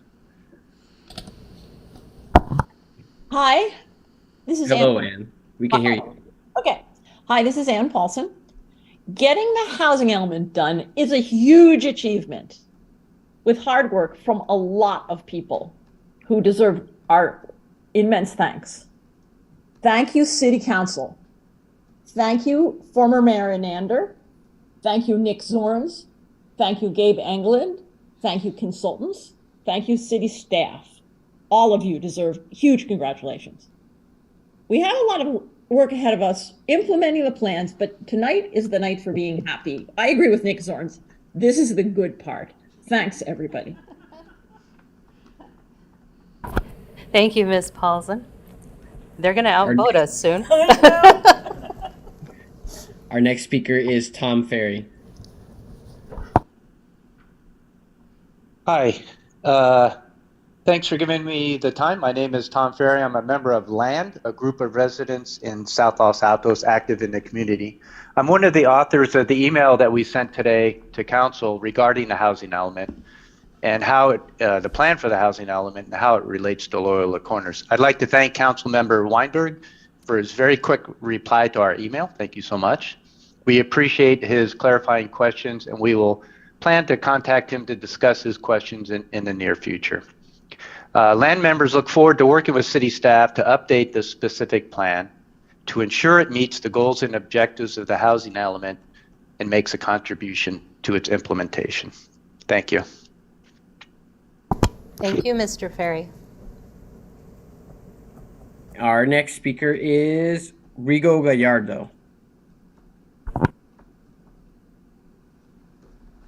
Hello? Hello, Rigo. We can hear you. Good evening, members of Los Altos City Council. First and foremost, allow me to say thank you for the opportunity to speak today. My name is Rigo Gallardo. I'm a representative from local Union 405 for Santa Clara County. I'm speaking on behalf of approximately 39,000 union carpenters, men and women, across Northern California, including 18,000 active members right here in Santa Clara County. As you begin to roll out your future plans for the upcoming housing element for the next 8 years, let's keep in mind area labor standards, ones that include a livable wage, healthcare, apprenticeships, and local hire. A livable wage with medical and retirement benefits that allows workers and their families to live in the communities they work in. This also means those wages will be reinvested back into local economic community as they spend their earnings, and their tax dollars will help fund local schools and government. A commitment to accredited apprenticeship programs to guarantee we will continue to have a trained, skilled, and experienced workforce that is able to complete high-quality projects in a safe and timely manner. Healthcare is vital in these COVID years, and having healthcare for families is a big necessity. And I believe if you work hard full-time, you should have access to healthcare from your employer. Being able to work where you live as a local hire allows you to spend more time with your family and be more involved in your community. My question to you, City Council, is what are we doing to implement these area labor standards in your future projects? Thank you.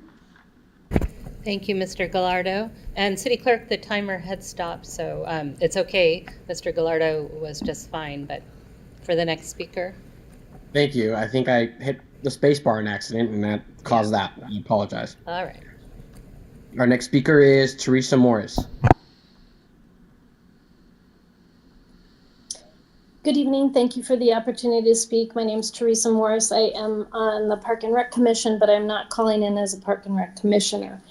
I wanted to take a moment to say thank you to the City Council members that chose to leave the wording in the housing element plan to either amend or rescind the Loyola Corners specific plan. Hopefully it will be an amendment, not a rescinding.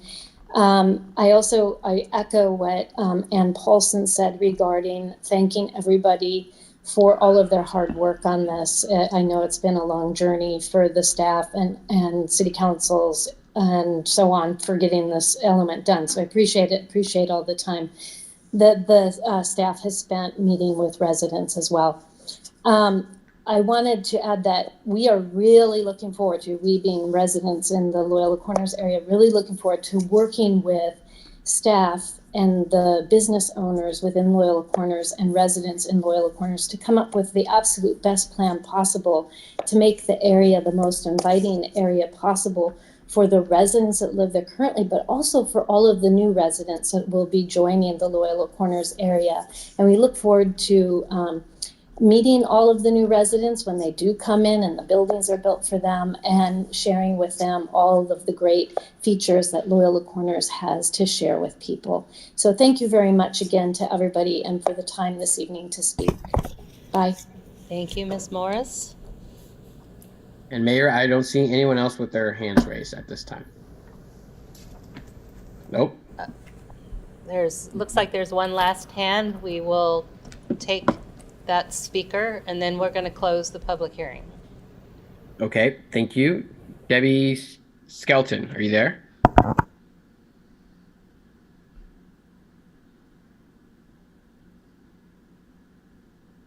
Debbie?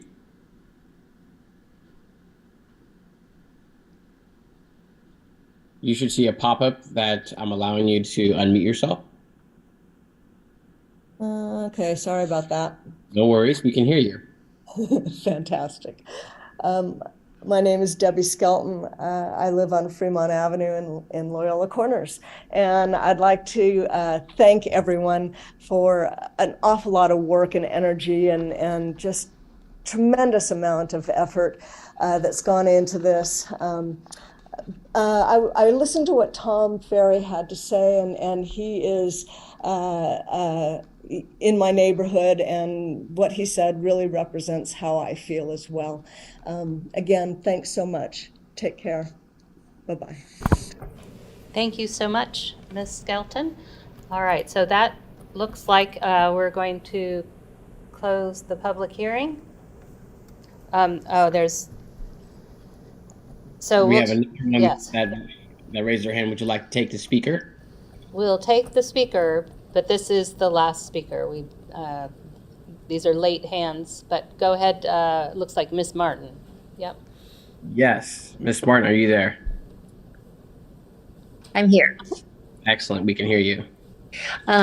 Yes, I'd like to just echo what was just said by Tom and Debbie and Teresa.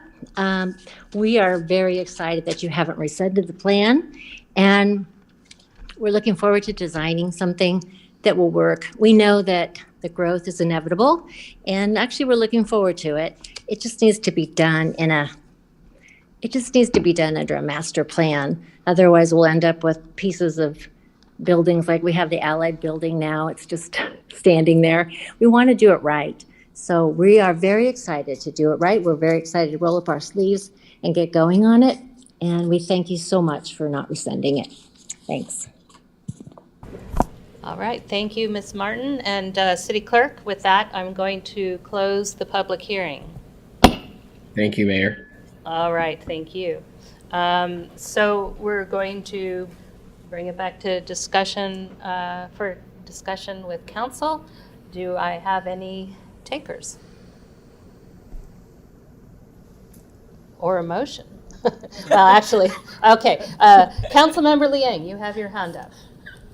Well, I did want to make a comment. I did still have concerns about the MND, and so I would like to request that I know that we possibly cannot separate the vote, so I would like to ask again, and the other thing is that I feel very strongly and heard from many in the community that the distinct and rural feel of our city is important to many.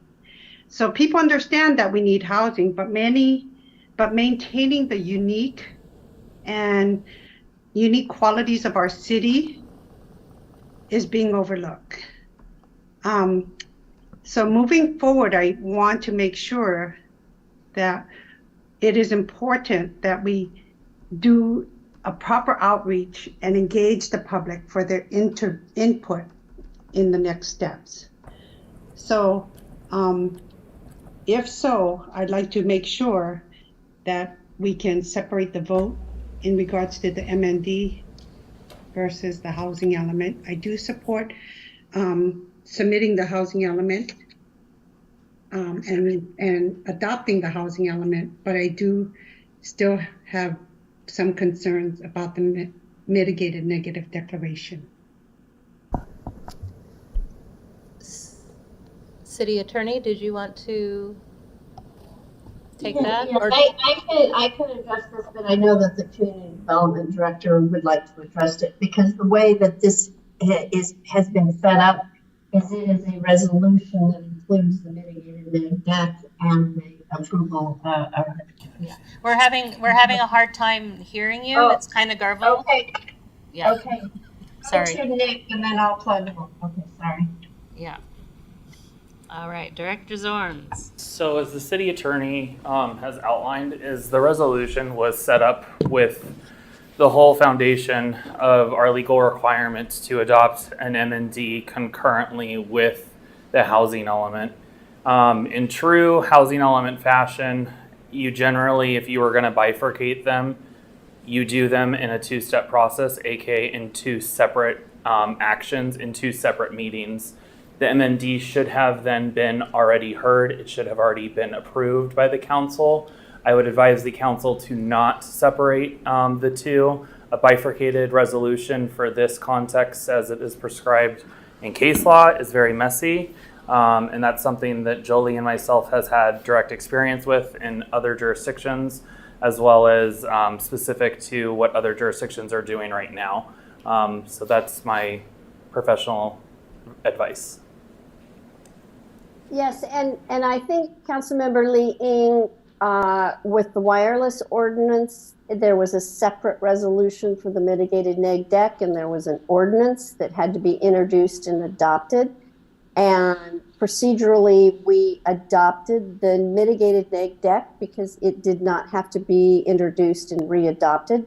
So that was a separate process. But tonight, it really should go as one resolution with the findings for the mitigated neg deck and also the recommendation for adopting this housing element. And then I'm not sure if the mayor has closed the public hearing, but you did. Okay. Yes, I and did. Then after council members have their comments, I have some information I'd like to put on the record, or I can put it regarding the mitigated neg deck. So I just want some time to be able to put some on the record.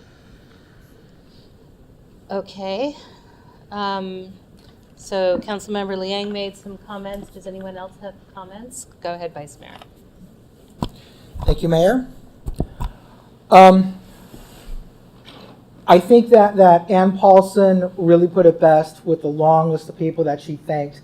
And the only thing that I would like to add to that is a big thank you to the residents of our city. The amount of outreach and the contributions that we have gotten from our residents, I think is really something else. And let me say, especially the city staff, Director Zorns, city manager, assistant city manager, in the past several days, we got letters of support for the HEU from Los Altos residents and from the Los Altos community voices. That is amazing. I am really impressed with that. And may I say that for your next project, I'm hoping to get a joint letter of support from those two organizations under your guidance.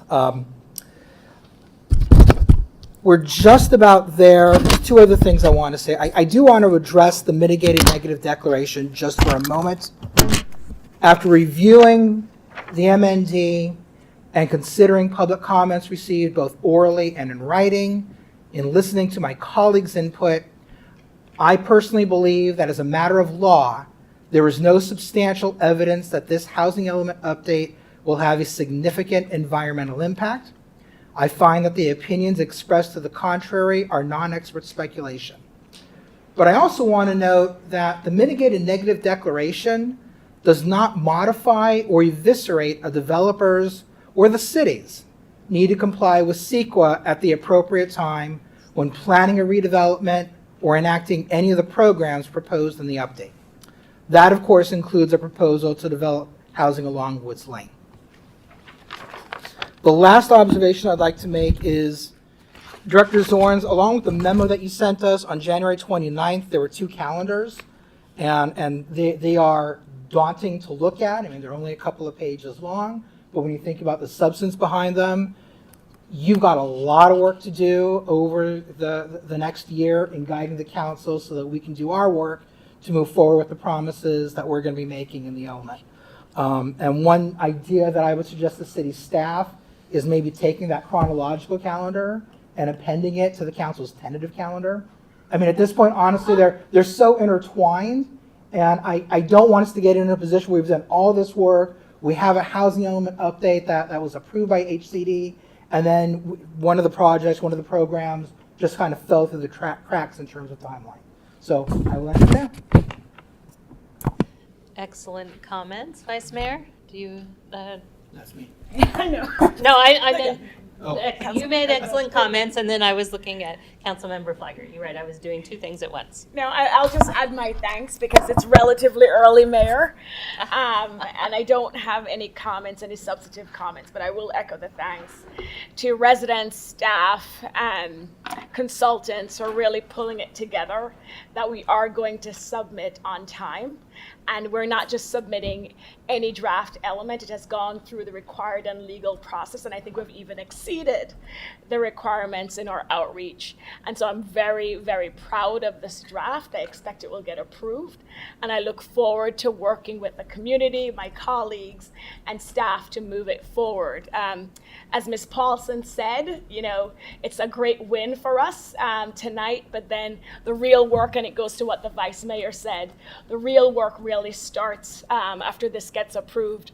And we won't wait if we follow the Vice Mayor's recommendation where we add this to our tentative council calendar and see what's ahead of us. So Mayor, City Manager, Mr. Zorns, I look forward to having, whether it's at the priority setting retreat or a future meeting, really reconciling all these things that we must do and the timeline attached to those items, and staff resources funding, because there are things that we must do, and that I'm sure there are things, including myself, that we want to do. And that's why I'd actually requested this table. So thank you, Mr. Zorns, for pulling it together. I, along with one other resident at least, said they really appreciated this table. So I look forward to those discussions. But congratulations. We really are celebrating a lot tonight. So thank you, thank you, thank you. Councilmember Daley, you have a few words? Other than profound thanks for all the work that's gone into this and expressing my excitement about the real work that is to come. This was the planning of the work. By the way, I will mention my favorite quote, and this is from General Eisenhower, and he was referring to the invasion of Normandy.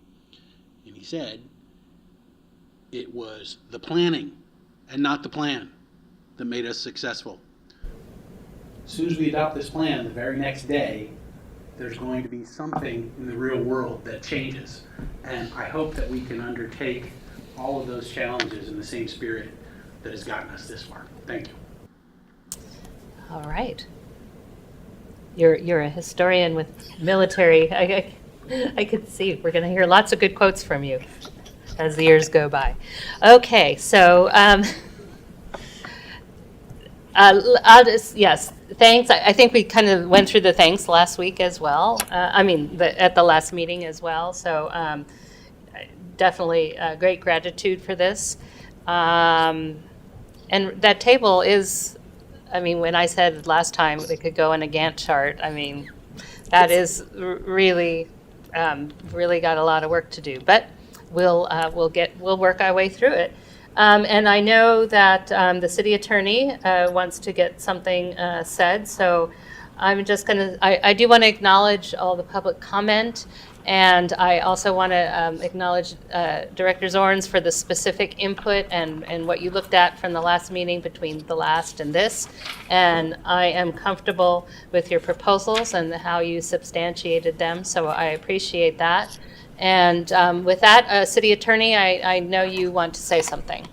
No, I just want to briefly bring up something about the mitigated neg deck so the council and the public understands the city's obligation under a response to a comment on the mitigated neg deck.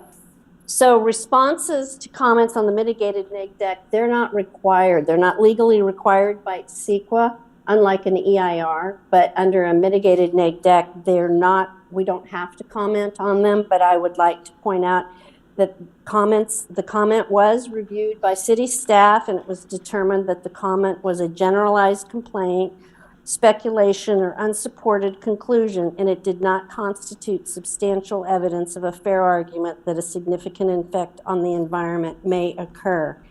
And for purposes of CEQA, substantial evidence does not include just speculation or unsubstantiated opinion.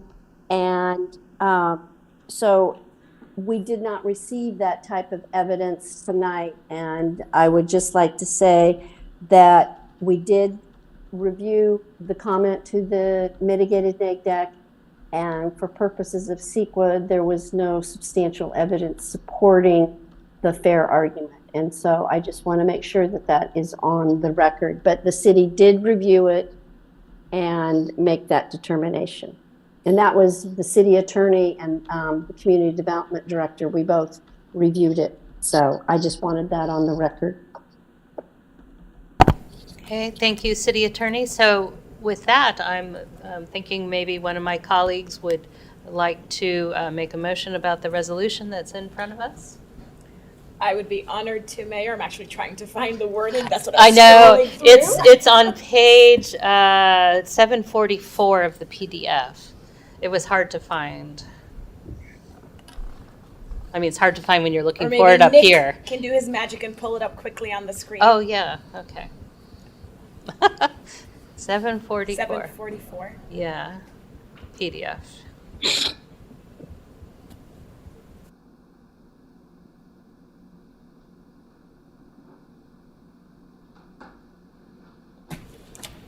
Here, I can, you want my computer? Oh, the city manager has it.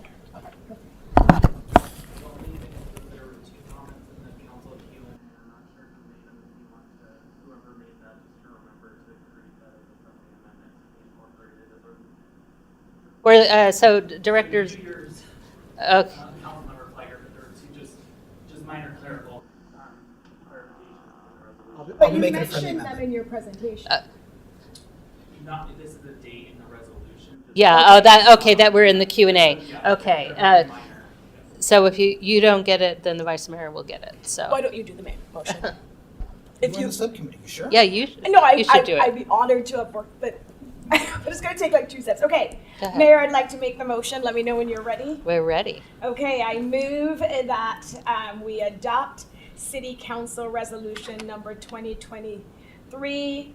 The number will be added at a later date. A resolution of the City Council of the City of Los Altos, California, adopting a general plan amendment to repeal the 2015 through 2023 housing element and adopt the housing element of the general plan for the period of 2023 through 2031 and mitigated negative declaration in compliance with state housing element law and the California Environmental Quality Act with the additional amendments.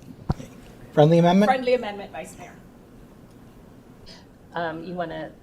Are you on the Q&A? Or I can. You could do a friendly. I can add to the friendly amendment, which is there's an error on page 742 of the packet, the second to last page of the resolution. I hereby certify that the foregoing is a true and correct copy, blah, blah, blah. it is adopted by the City Council of the City of Los Altos at a meeting thereof on the 24th day of January 2023, not 2021 as it said in the resolution. And I accept that friendly amendment, Mayor. So with that, I've made my motion.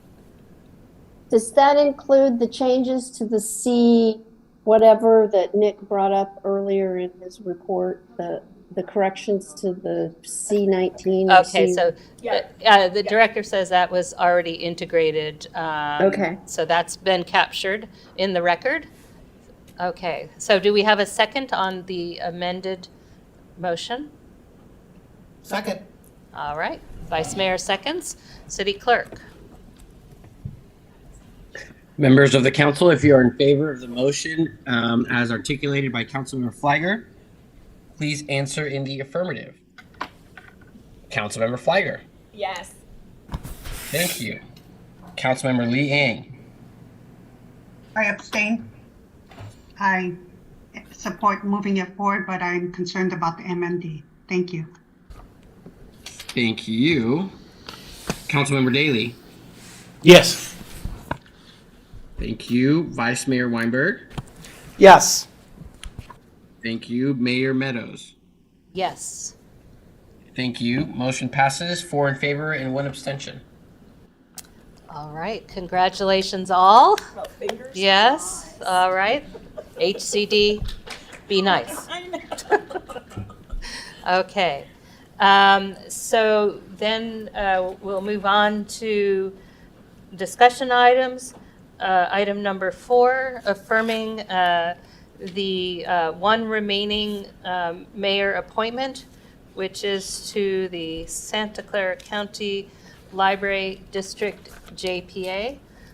This is basically a continuation from the last meeting. And so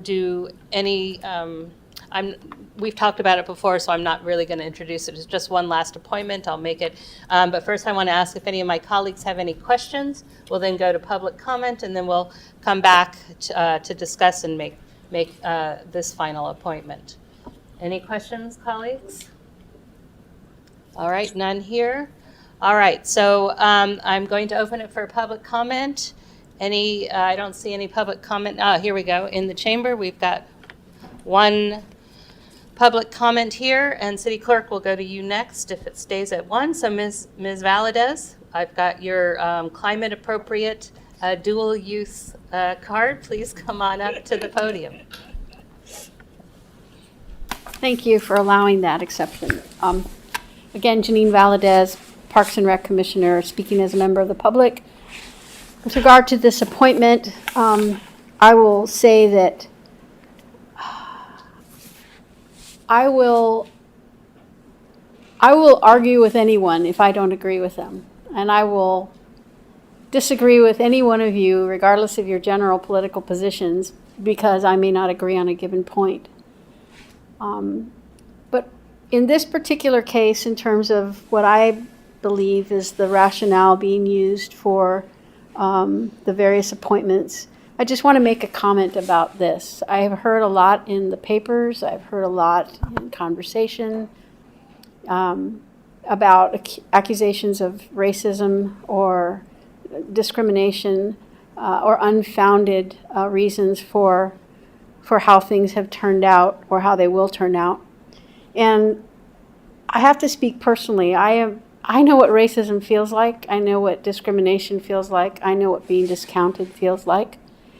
And that hurts, whether it's justified or not, and it hurts. So I have great empathy for what's going on here for all the parties. But at the end of the day, I feel very strongly in accountability. I was pushed really hard for the accountability policy back in the day.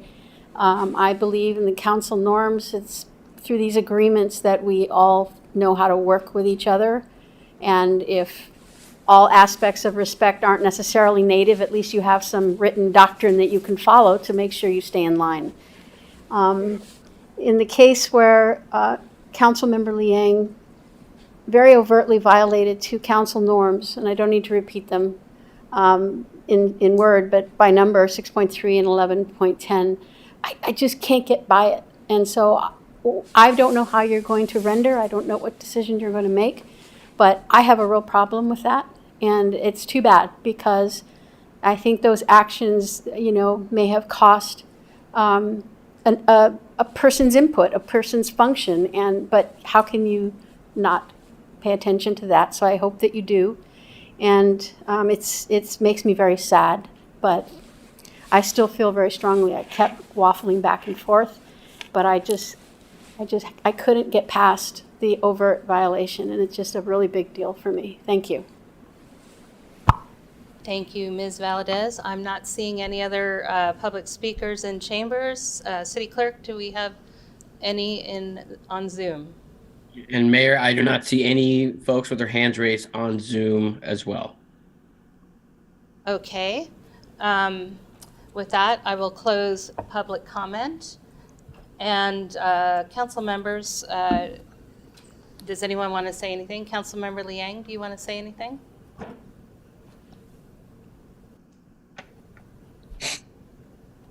I don't know what's going to happen, so I probably reserve the right to make a comment after. Well, the agenda topic is about the appointment of the library JPA, so I think we should try to keep it. Well, yeah, we're gonna stick to the agenda. So, any of my colleagues have comments? Because if not, I'll just describe. How about Councilmember? I'll describe what's in front of us just briefly, and then if you want to comment to that, and then I'll offer the appointment, and we'll go from there. So I do want the public to be aware that I did offer a compromise through the city manager to Councilmember Liang and gave her a chance to correct the norm violation. She and I didn't talk directly. And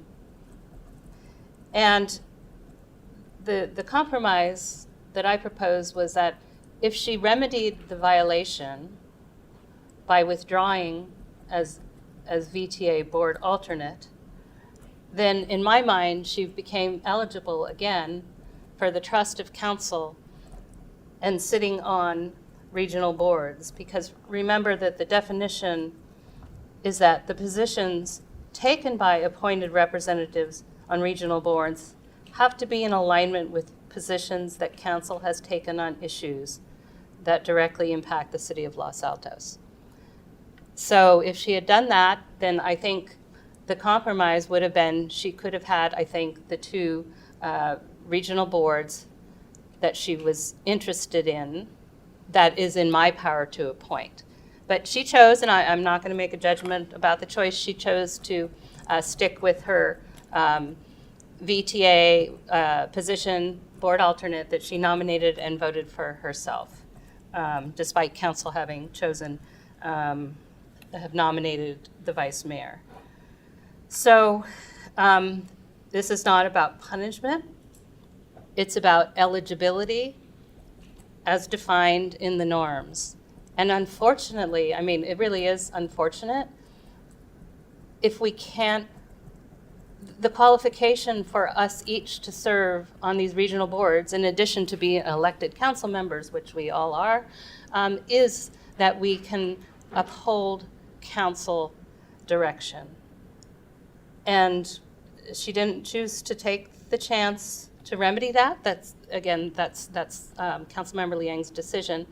And so with that, I'm going to propose for the one unappointed position, which is the Santa Clara County Library JPA, I'm going to propose that Councilmember Flagger be our main representative and Councilmember Daly will be the alternate. So that's my proposal. And Councilmember Liang, go ahead and comment, please.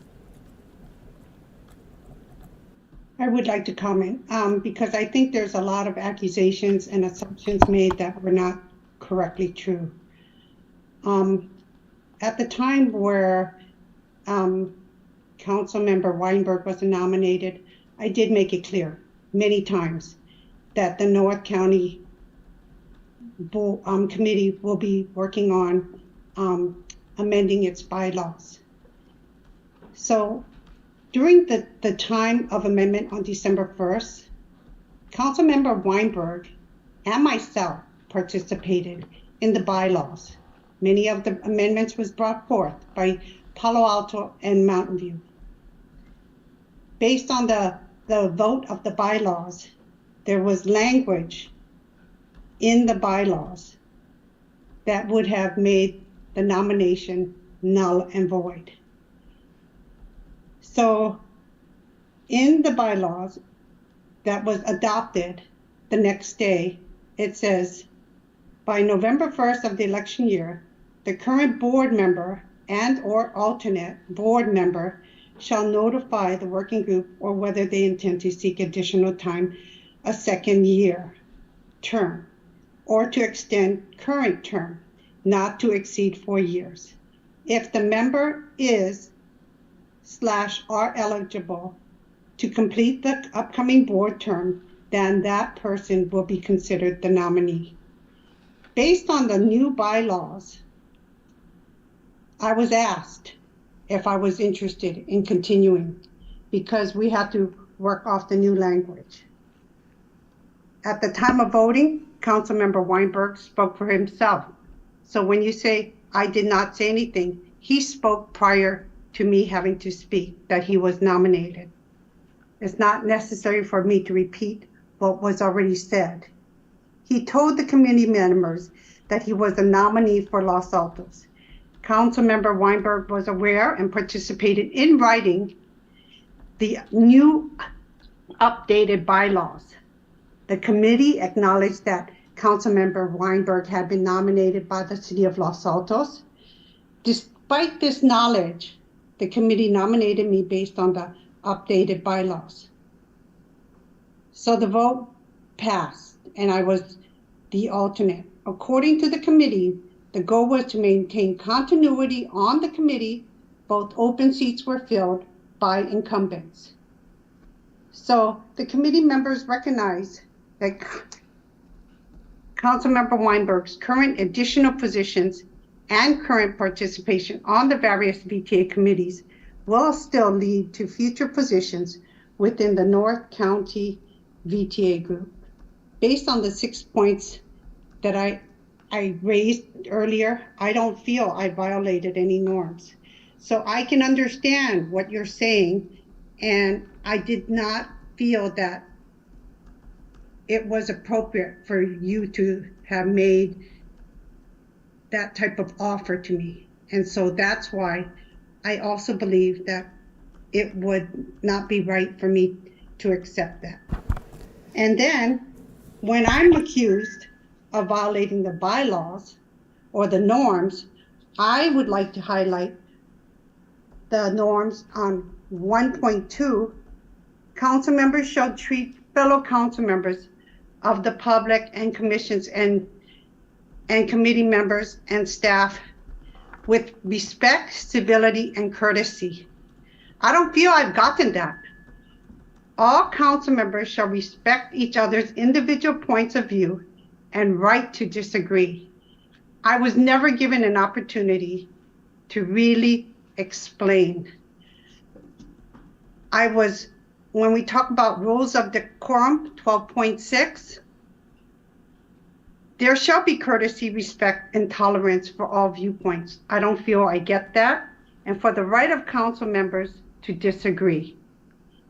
Council members should strive to make each other feel comfortable and safe to express their points of view. And I clearly made that point that I unfortunately still don't feel that. And all council members have the right to insist upon strict adherence to this rule. I would like to see some strict adherence to this rule. Under decorum, council members shall accord the utmost courtesy to each other. Have I gotten that? I don't feel I've gotten that. So unfortunately, I feel there's violations of norms and procedures. And at that time, I would like to provide my warning as well, that there's been some violation of the norms by Council Member Weinberg in admonishing me in public. So, Okay, I think we need to wrap this up because we're getting into something that's. But I'm just saying that everybody's referencing these other items, and I'm I know, referencing but them back. yes. So Okay. I'm glad that you put it on the record and you have spoken that, but we're not getting into other potential violations. Okay, let me make this last statement. I believed in good faith that I was following the rules and meant no disrespect to the city council. Okay, thank you. And I know I've given a lot of leniency in this agenda topic right now because I want everyone's voices to be heard. And I believe that it does substantially relate to this appointment because how we got to this appointment had some history to it, but I would like to bring it back to this appointment, but I do want to know that, Councilmember Lee, you got to say your feelings tonight. And I believe that we need to just bring it back to this appointment. Thank you, City Attorney. Thank you, Councilmember Liang.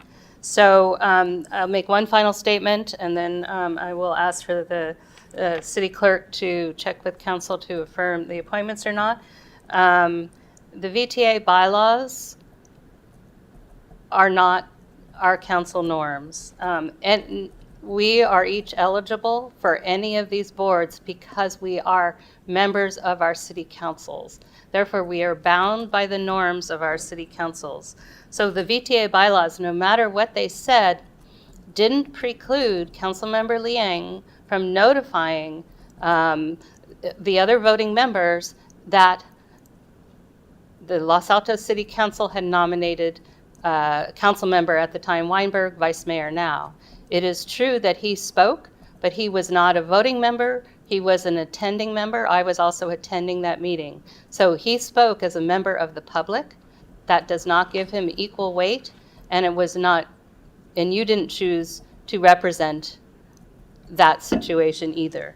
So in my judgment, I'm still sticking with the nominations for Councilmember Flagger on the Library JPA and alternate Councilmember Daley. And City Clerk, would you, so do we need a motion? Because council makes the mayor makes the appointments. Can we just take a vote to affirm or not, or do I need? Yes, please take a vote to affirm because it says that the mayor shall appoint and subject to affirmation. So please get that clear for the record. All right, Councilmember Flagger. Thank you, Mayor. And as I'm making the motion, I just wanted to put on the record that since I am the proposed appointee to this JPA, I'm actually going to abstain from voting on this appointment since I am the beneficiary. I completely agree with what the mayor said about the violation of the norms. It's very concerning. It's very clear what happened. And there's nothing that I've heard disputes the fact that there was a violation of the norms. Having said that, I am going to abstain from the appointment to the JPA since I am being proposed. And we'll see what council does. But I do accept it if majority or more of council wants to appoint me to that position. Okay. Thank you, council member. All right, City Clerk, do you want members to say, well, you're going to ask if they affirm, and we'll do the usual yes and no. Madam Mayor, yes. we need a motion in a second. Yeah, we need a motion. Okay, that's not what I heard you say just now. Okay, may I have? No, I didn't. Okay, sorry. May I have a motion, please? I move that we affirm the mayor's appointments. Okay, thank you. A second? Second. All right, City Clerk? Members of the council, if you are in favor with affirming the mayor's appointment to this JPA, please indicate so by answering in the affirmative. Councilmember Daley. Yes. Thank you. Councilmember Flagger, I know you said what you were going to say, but let's get your roll call vote here. Abstain. Thank you. Councilmember Liang. I abstain. Thank you. Vice Mayor Weinberg. Yes. Thank you. And Mayor Meadows. Yes. Thank you. Motion passes 3 in favor and 2 abstentions. All right. So with that, we only have informational items left. We have the tentative council calendar and the independent intake official yearly report. We don't need to discuss those. So let's move on to, since they're informational items. Oh. Get our 5-minute break now, maybe? Well, we're just wrapping up. We'll literally be like 10 more minutes. Oh, unless you. Each even needs to go. If you, Fine. no, I don't want to be the cause of distress. You're okay? Okay. Sorry. What time is it? It's only 8:30. She hasn't seen my list of tentative. Oh. Just kidding. No. I don't have a lot. All right. So, all right. So let's move. We're moving to council staff reports and first, and then direction on future agenda items afterwards. So, you want to go first on staff reports, or you? Happy to, Mayor. Hot off the presses, we have been awarded a Certificate of Achievement for Excellence in Financial Reporting from the Government Finance Officers Association. It's the highest award that they can give. That came in this afternoon, so congratulations to the City Council, the Finance Department, and the whole team here. Wow, thank you. Good luck on that hard sell you're going to try to make at the next meeting. All right, other reports? Do my colleagues have anything to report out? No? Nope, I not see anything. Councilmember Liang, nothing to report out. Okay, so future agenda items.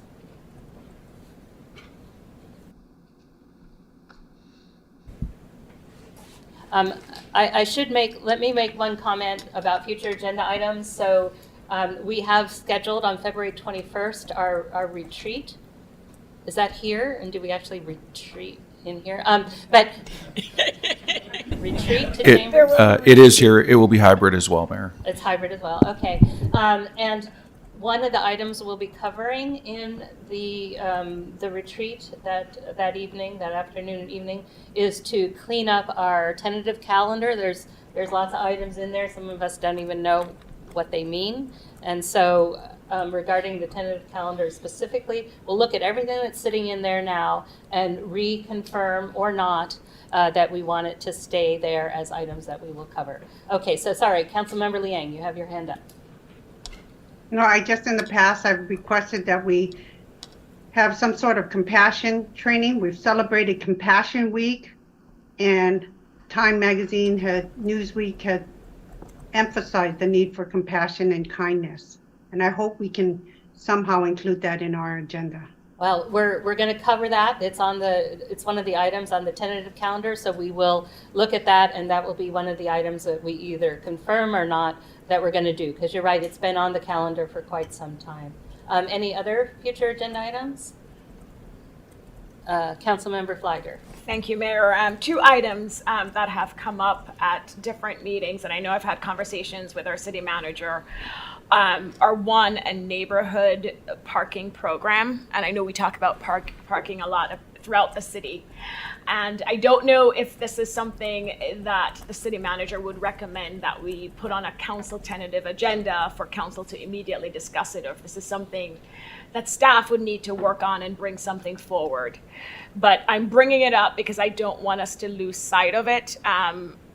And so I look to the city manager to let us know if this is something that, if I can get support for at least a discussion, that we put it on the tentative list, or would he prefer for us to wait until staff has gathered more information and then he'll let us know when is the right time to add it to the tentative list? I would clarify with Director Zorns first. I think that may be part of the housing element update to do a citywide parking analysis. Is that? I personally, my preference would be to let a third-party consultant actually weigh in on this. This is a usually fairly controversial issue. Probably nobody can hear you, so yeah. Director Zorns is coming to the microphone. So it would be my preference as well as recommendation to the council is to actually wait until the city contracts with a third-party consultant for this. Parking standards as well as parking districts and parking enforcement is a multifaceted approach that involves code enforcement, police department, as well as zoning regulations. So there's a lot of moving parts with it, and I think a third-party independent consultant to give their actual recommendation would be the best course for our city. I appreciate that. Thank you. And then, I can put that on my upcoming budget requests right. for next year. Put it on your tentative. I'm just kidding. And then, Mayor, the second item, we haven't gotten an update recently on Halsey House, and I'm always curious where we are with the allocation that we made to maintain Halsey House, because I definitely think this is a priority item that we need to make some big decisions on for our community. And so again, I know it's part of the budget and we allocated for a few years out, but I definitely would prefer for this to come forward sometime this year if there's support from council members. And so when you work with the city manager on putting together the agenda, I would appreciate seeing Halsey House coming back to us sooner rather than later. So just as an update, we do intend to bring that back along with the caretaker's house. We're completing an assessment after the storms of both properties right now. Yeah. Yes, Vice Mayor. Thank you, Mayor.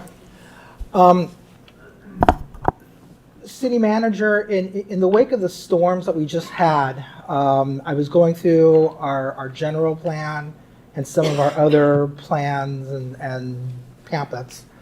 I'm curious how our stormwater management master plan and our sewer master plan have been holding up. They're not that old. One of them I think is about 7 or 8 years old, and I think the other is 10 years old.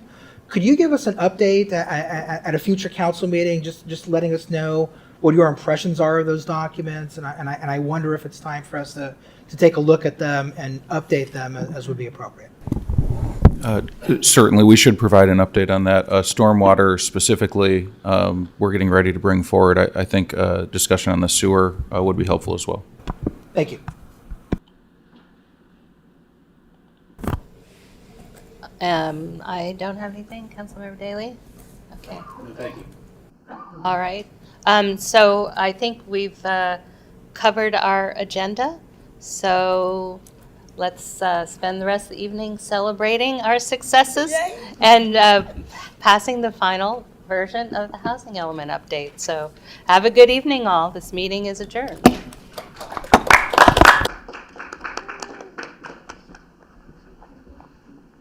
Recording stopped.